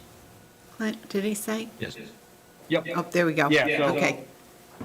All right, so this, the reimbursement, again, you have the state grant, and then the federal IRA direct pay. So that's right under 90%. As you can see, for the portion of the roof that's eligible for the federal direct pay, you have the total square area of the roof is 30,600. The solar footprint that we currently have, again, it might be a little bit larger based on the final design, but based off the preliminary design that we have is 9,800 square feet, so it's about 32% of the roof. So 32% of the roof will be 30% kickback. So as you can see, the upfront cost, again, these are the preliminary budget numbers, 1.2 million for the roof, 700,000 for the solar, 1.9 million combined. The DAS, State of Connecticut, will provide a grant for 1.1 million, and then direct pay right from the government for the roof portion is 115,000. Again, that's because we're able to use the white roof, and it actually integrates and calls it part of the solar array. And then the solar will receive direct 30% for a combined 325,000 from the federal government. And then the out-of-pocket costs after everything is said and done will be about 373,000 for the roof, 75,000 for the solar, and just under 450,000 combined. And as you saw on the last slide, the forecasted cash flow that you guys would receive for the lifetime of the solar for the first 20 years was about 380,000. And then obviously, if that continues on to year 30, the solar will basically cover all the expenses of these projects. Wow. What was the town expecting back from the million as revenue? What was the town expecting back out of this $1 million The roof? town would have got about 40% back. Because Okay. it would have only been, the solar wouldn't have been involved, so it would have been the 59.29% reimbursement on the roof only. Okay, all right. Well, this is even better. Yes, it is. But it's, again, you have to, it's the overall project money that has to be in place. So Right, that would right. be a bugaboo, you know. Yeah, to pay for it up front and then get the reimbursement. You're right. That's correct. If I could ask, how long, historically speaking, how long does it take for the reimbursement to come back after a project's complete? If we can use the school as an example, we are able to submit monthly, and we generally get some payback during that month. We may not get 100% of what we spend that month. And then there's an audit at the end, which the schools have yet to go through. So you'll see some return on what the outtay is as the project goes along, at least from the state perspective. Maybe Eric can tell us about the federal and the IRA, when do you expect to see that being? Yeah, so for federal and IRA, so if we can complete this project and do the roof over the summer, and then finish the solar in 2024, the IRA would come in 2025, and then if we had to wait until, say, next summer to do the solar or whatnot, that wouldn't come in 2026. So it's basically when you do your taxes is when they issue that refund. It's not a refund, it's just a direct pay. Thank you.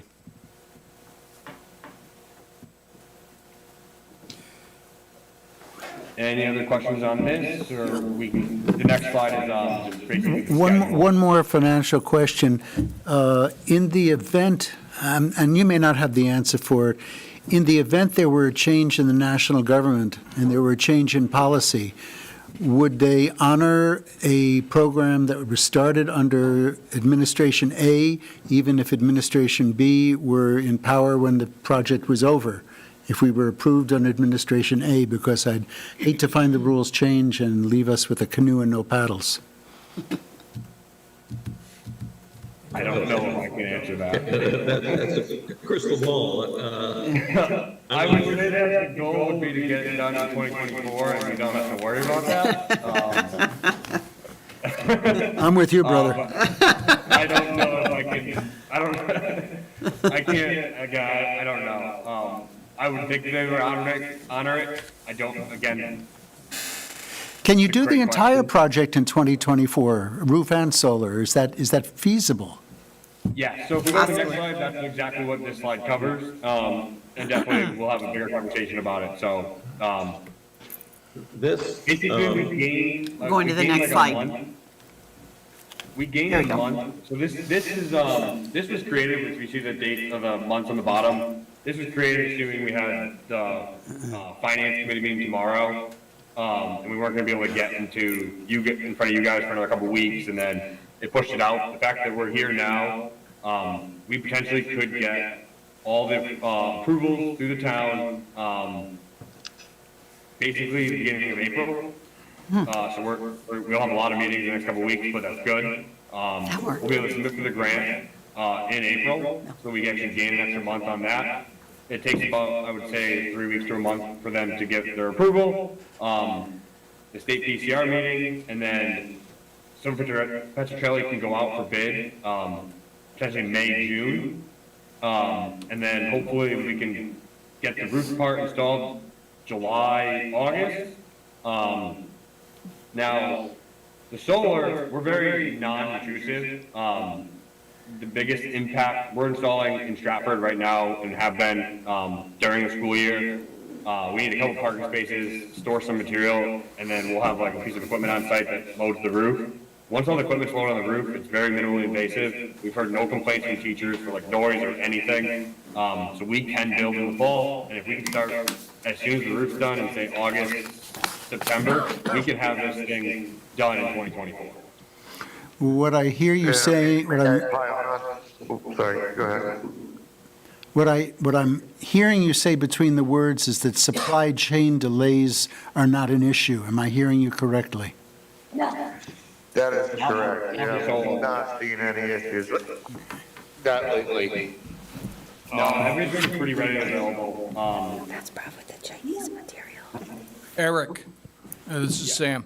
So this schedule you're talking about right now is based on the fact that, well, first of all, the board is not going to vote tonight on this. Am I correct? No, They can't vote on this tonight. It would have to be at the next board meeting. which is the end of this, yeah, in a couple weeks. We, Which is next month, or next Next week, week. right? Next week. tonight, right? Next week. What happened to this month? It's the next board meeting. Yeah, next week. It's next Yeah, the week. 25th. Yeah. so this is Rick again. And obviously, I'm the pusher, and I help Sam push this stuff along.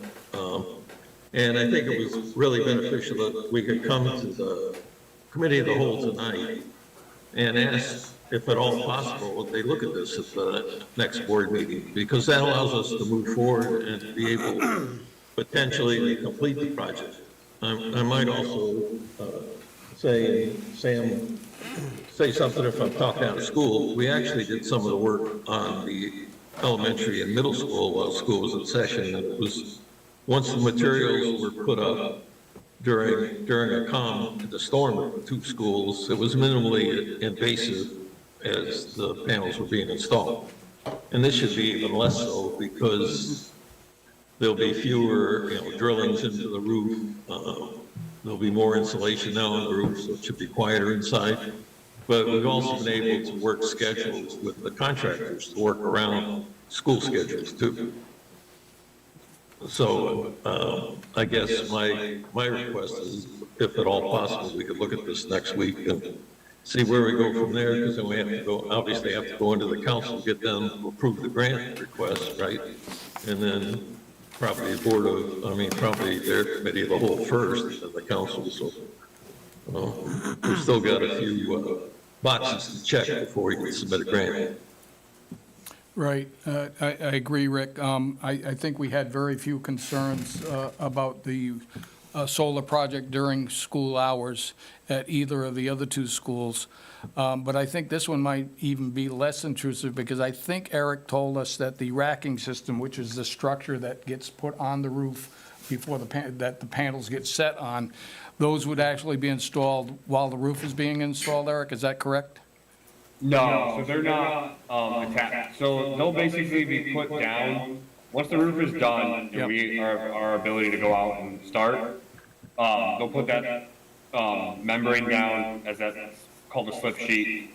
They'll put the actual racking together. There's many different, sometimes it's a plastic tray, basically you put cement blocks on top of that, or it's like a metal system, fully metal system that will support the concrete blocks as well. But we won't be able to start that until the roof is done. Yeah, and if all goes well, we should have the roof done by the mid to end of August. That is, in a perfect world, that is. But yes, as Eric mentioned, we don't plan on cutting any holes into the roof. The actual PV going down is a standalone and aside from the roof.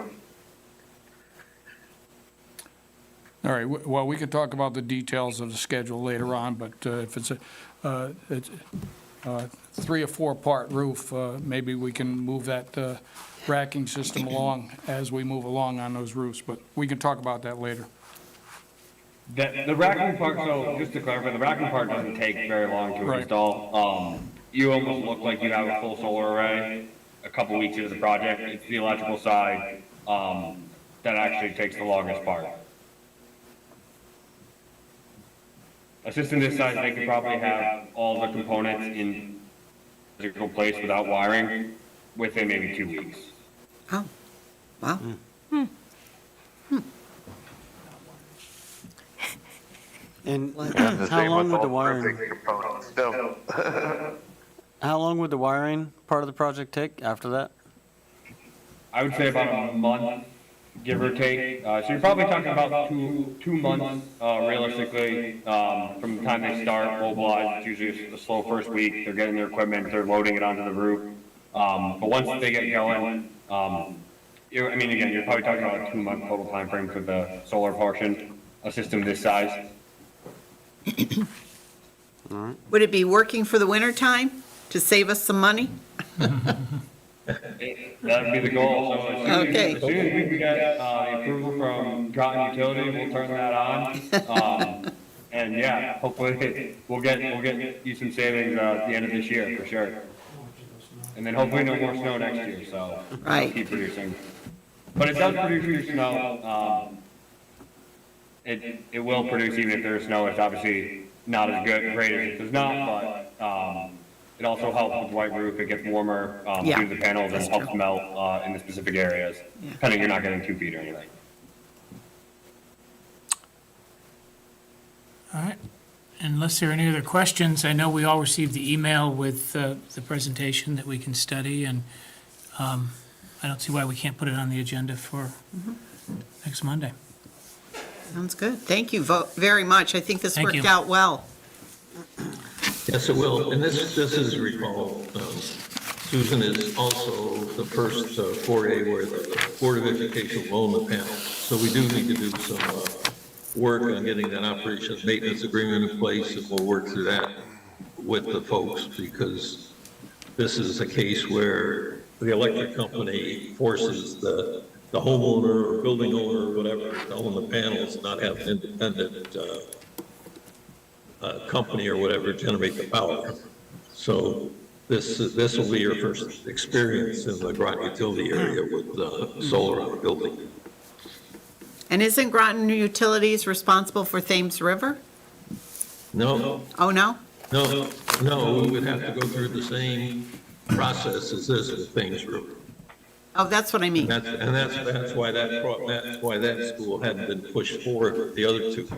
So this is an experiment to try this out. Yeah, this is it's a test case. It's a Yeah, test case. Smaller roof, and Yeah. we want to make sure that the board's comfortable with the ownership of the panels and the maintenance, that sort of thing. Okay. All Well, right. thank you very much. We Yeah, thank- appreciate such short notice to pull this off, but thank you. Thank you for letting us present. Yep, Look forward to putting the Thank you. star on your school. thank you. Thank you very much. And thank you again, folks. Have a good night. Thank Thank you, you. Ken, thank you, Eric, and Thank Rick you. from Redondo Good night. Beach. Thank you, Rick. Funny Thanks out to there. the magic of Zoom. Yeah, right? Yes, that's right, that's correct. All right. And I think your Next item are CIPs is pretty CIPs. short. Yeah, CIPs are pretty short, so.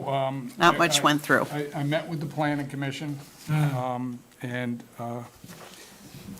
of the 7 projects that were submitted, there was only one that we were allowed to discuss because only one was moved forward by the town manager, I believe. And that is the Fitch High School auditorium project, which includes lighting, sound, and projection upgrades. So no others were allowed to be discussed, although I was able to kind of off the record discuss the culinary arts upgrades. And the planning commission seemed to be, in my opinion, understanding of the fact that kids at Fitch High School might also like to have some experience in that and not necessarily have to go to the tech school in order to get that. And that was And, because of this my was friend Kevin Fiftel. Especially, yeah, as I was going to say, especially supported by Kevin Fiftel, Yeah. who's a Mystic resident and local, and part of that group, so he was very supportive. So, while it didn't make the cut, they're aware of it. They didn't seem to be opposed to it, but again, that would be something that I do know that we want to go for the HVAC grant, which is due in December, and there will be an expectation that the town will cover some of the cost. It's like a reimbursement, similar to what we just saw. So I think that we'll have to make sure that the town council knows that, you know, with this grant process, we'll be coming back to them to say that, you know, and I asked Sam, can you get a CIP mid-year? Can you say that this is going to cost X amount of dollars, but this is the reimbursement rate?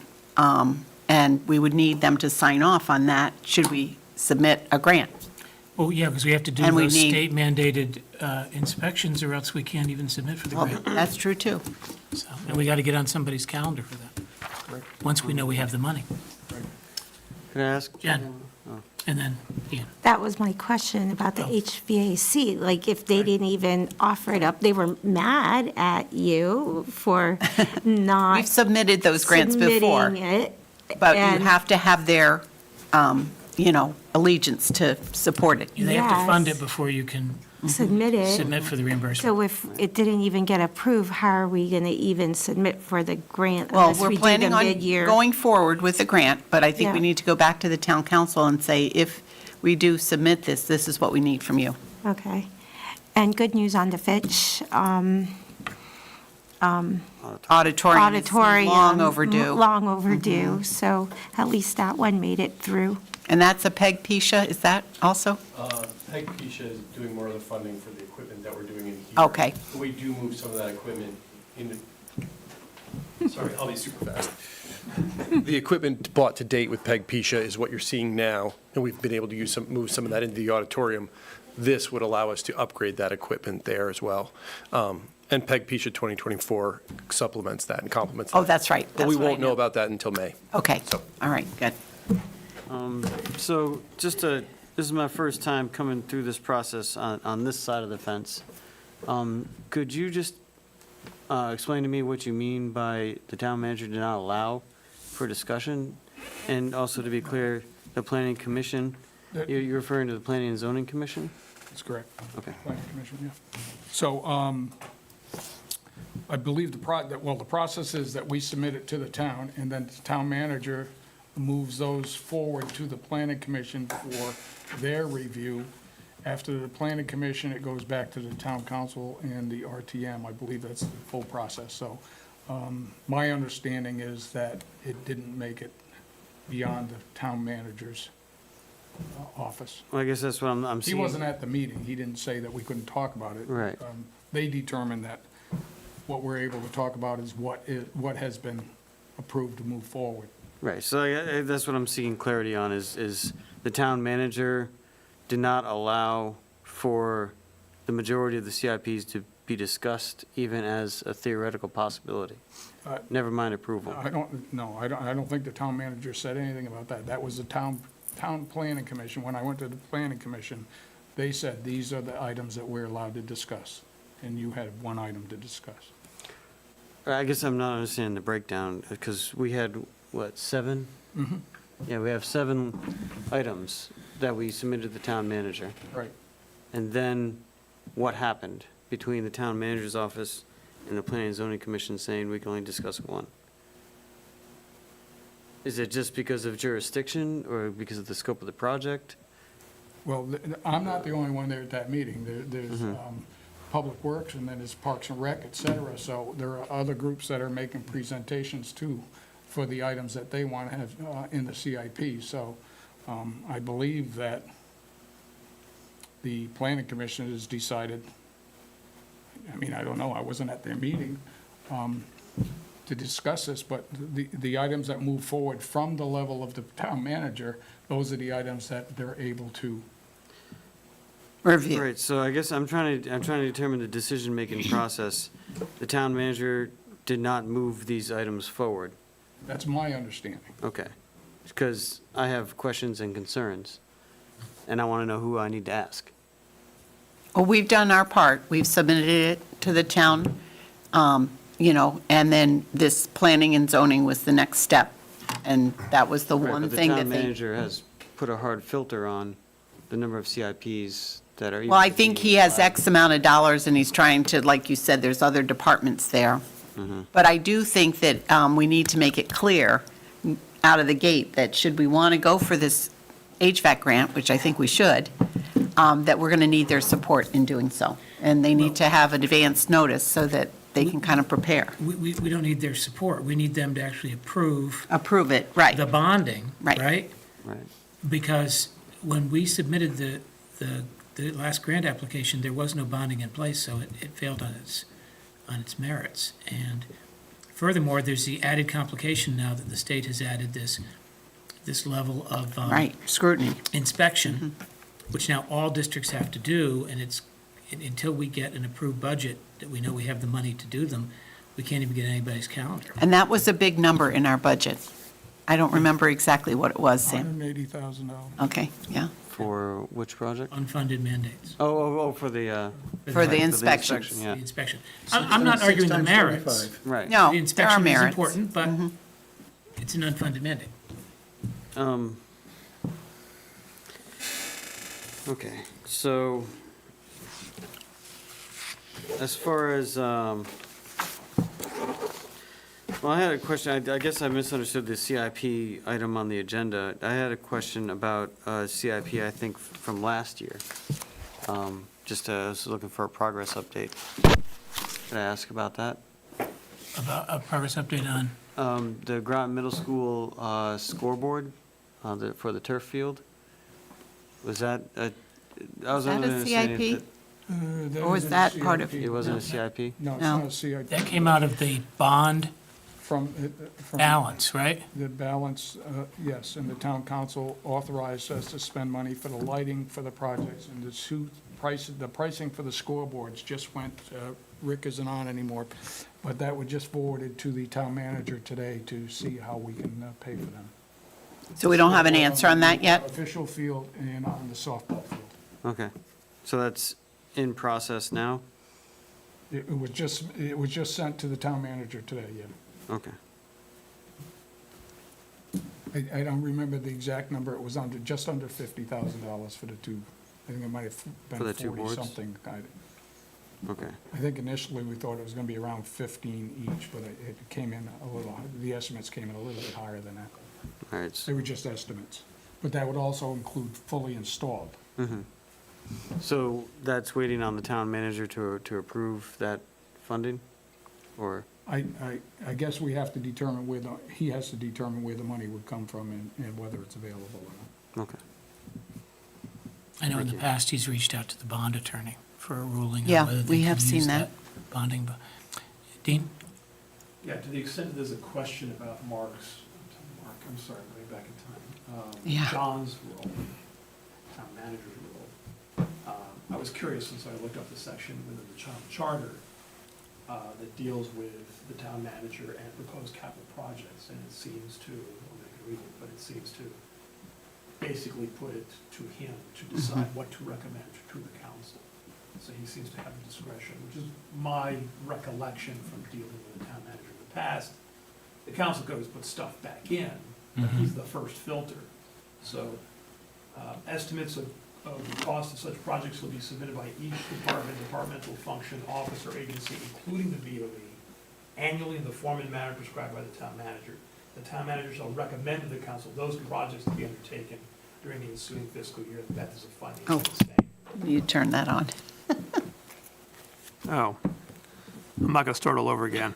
I'll summarize by saying this, that there's a specific, again, to the extent that there's a question about the town manager's function, there's a specific provision within, I'm sorry, my day and night are backwards because of travel, so I'm starting to lose it badly. But the town charter, 9.1.3, does deal with proposed capital projects and the town manager's function. He appears to be the filter that all departments, including the Board of Education, have to go through. He recommends whatever he cares to recommend. The council, of course, could override, but they could also just go along. So he could say, you get one, and that's it. That seems to be his function.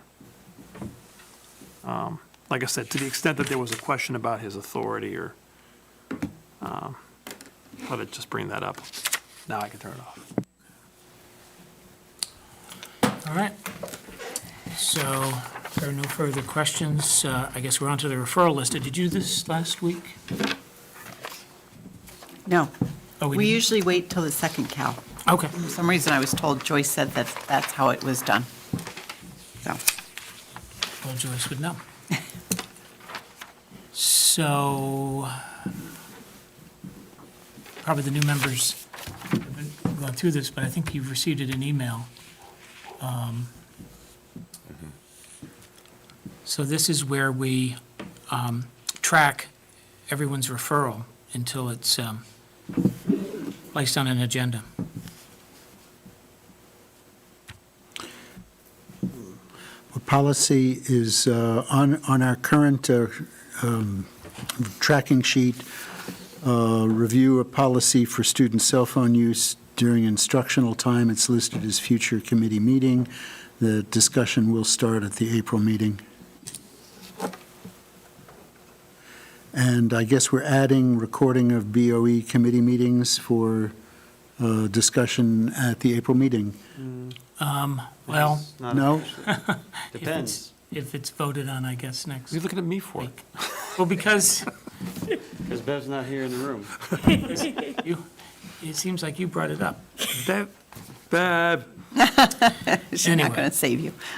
But I'm sorry Bev's not here, so please. I'm here. Oh, I'm here, in the room. Good. I was going to wouldn't ask leave somebody us? to be sure I said it in a way that was clear.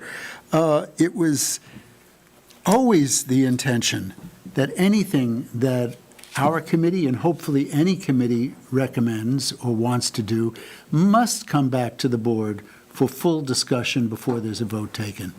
And the idea that we wanted to come to, on the other issue, which we're not going to get into, that we wanted to come to float a new topic before the board was merely to see if the board reaction is, Matthew, you're off your rocker. Better to know now than to spend weeks and weeks before we come. But it was always the intention that everything comes back to the board. And in policy, it comes back double Sometimes. before it goes through, and maybe even more.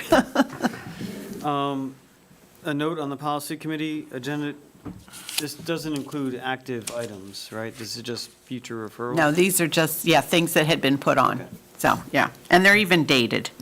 Along the lines of the finance facilities referrals, I see the discussion establishing a non-lapsing fund. A thought occurred to me during discussion. I know that the last board voted to change the bylaws to disallow members from participating as ex officio in committee work. People that are not on the committee, members cannot jump in to join the discussion.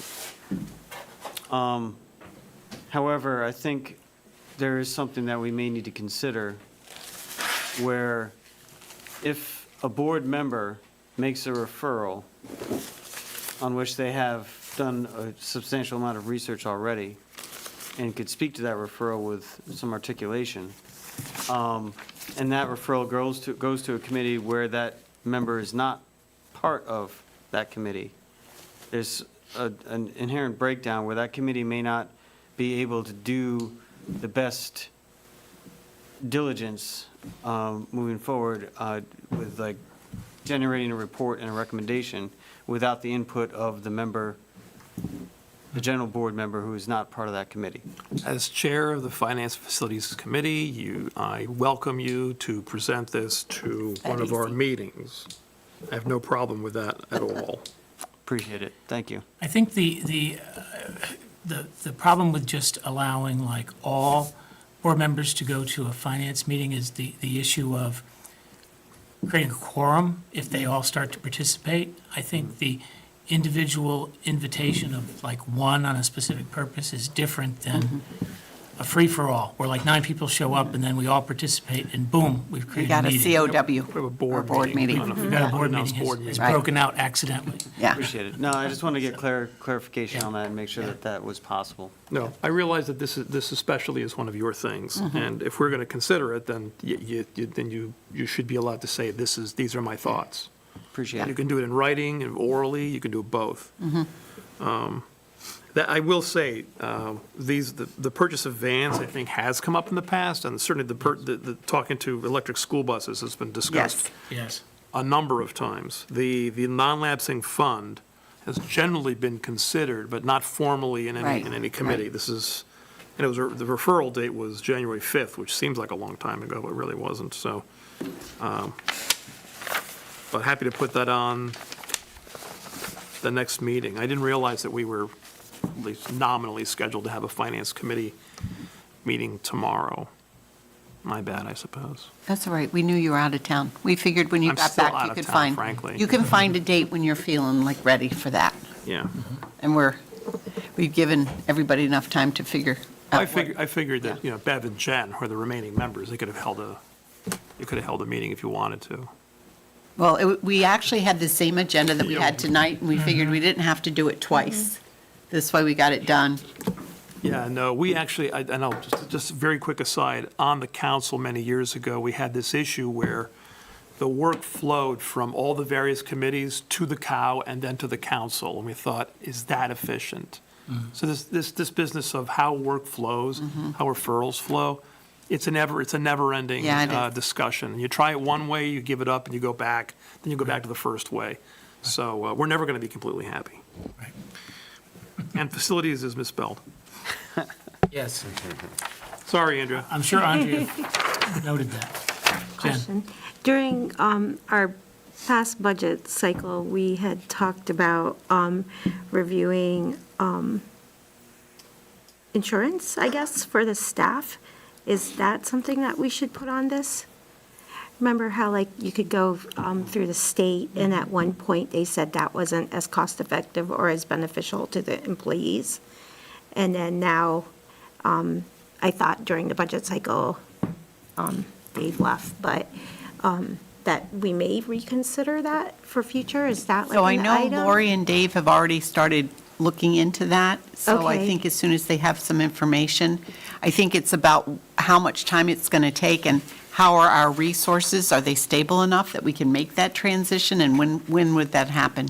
But I think they're collecting some data, so I'll make sure I I check in with them tomorrow and Okay. kind of get information back to you on the insurance. But the insurance consultant did come up with a report where they said they had priced out the state plan. Was that widely distributed? We saw it, we did see I it. do think we saw it. But I also know that the rates haven't been set yet. And I know that Next year, it so. looked better for the board to move over, but not as much for the town. But the town has a much smaller clientele than we really are the ones hosting. We're the dog. We are the Yeah. ones, you know.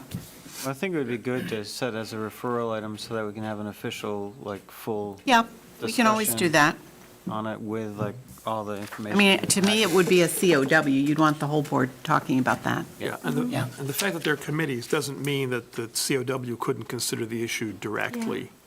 It's, I think these other committees exist for convenience, but they're not strictly speaking necessary. If you wanted, all the business could be handled by a cow. And I think there was one more item about the start of the budget cycle process, and I believe, Ian, you're going to take that, trying to put a calendar of, like, what items we should start, Well, and when? Is that something that? the vote that we had on March 4th, I guess maybe we should talk about that briefly, is to form an ad hoc budget procedure committee where we could take a look at the timeline and look at the format of the budget. And it wouldn't be one person, it'd be a committee formed for one single purpose, is to come up with a proposed procedure. And then that would be considered by the whole body and then voted on by the whole body. And we, in that March 4th meeting, we held the vote as to move forward on that, and it was a 4-2-2 or 4-3-1, I forget which, but it was determined after the fact that it did actually It did pass. succeed. The motion succeeded, so Right. that committee is in process of being formed at some Yeah, point. I think, wasn't the vote to form it in June? To meet no later than June 1, I think it was, or something like that. So prior, So it should be constituted and ready to meet by June 1st. By June. Yeah, so the idea would be like that, and, oh, yeah, and I also put a date on the end of it, to be completed by like September 1st or something like that. I have to check the notes. But the idea would be that, it would be done in good enough time where it could, positively affect the next budget cycle. Next cycle. I have one other item from the Athletic Fields Task Force. One of the things they were discussing, they were looking to have us officially release the blueprint for the field house and athletic fields upgrades. I guess we had contracted. we did. We paid for it ourselves. Right. Yeah, from SLAM. It's a study. Yeah, Okay. comprehensive. They want that, they were asking I'd be happy to. to have us release the information to them so that they could integrate. You probably have that, and Joyce has it. Yeah. Is that a thing that we need to make an official board action, or? No, don't think we so. will do that for you. Okay. I got your All right, words. you got all the Yeah, I names got and We already, numbers? we already paid for it. Yep. And so she just asked. I'm to happy release it. to send it off. Yeah. Got it. Well, my sense was that, I guess their feeling was that there had to be some, that Mark Romano might be waiting for some official direction from the board or his immediate superiors to say go. So, The outfit that we commissioned it from. would be- SLAM. It's just that's it, SLAM, the SLAM Collaborative, the Borg. That's how they were formed. They were formed by basically the collection of, one company began to buy all kinds of other ones, so anyway. I don't think so, but I'm going to ask anyway. Do we need their formal okay before that's passed on to somebody else? No, we paid. No, we paid for it. Yeah, I know we're Ours. paid for it, but sometimes they have provisions that say, notwithstanding the fact that we've been paid a fee, we sharing retain it certain within rights to it. Okay, They knew that that was the purpose. yeah. Yeah, and thank you for picking up on the Athletic Fields Committee. I'm glad to hear they're meeting again. Yes. and I don't remember how many meetings I had to go to where I said it didn't meet, lack of quorum. I know, a lot. Yeah, or just didn't. Anyway, were there any other referral items? Of course, you can always send them by email, fax. How- Carry it, Adrian.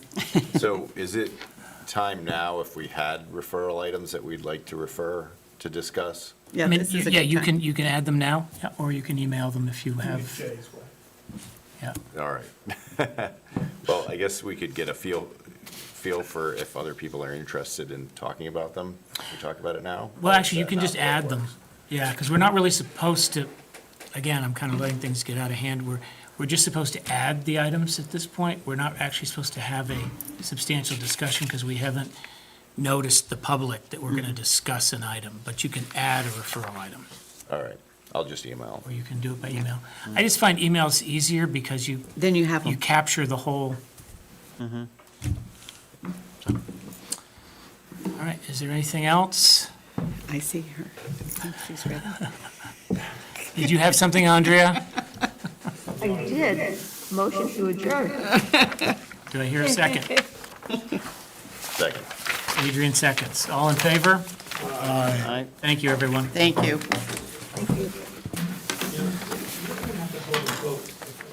Yeah, I know. I think I can just do it. I know, but Good night, Bev. And see,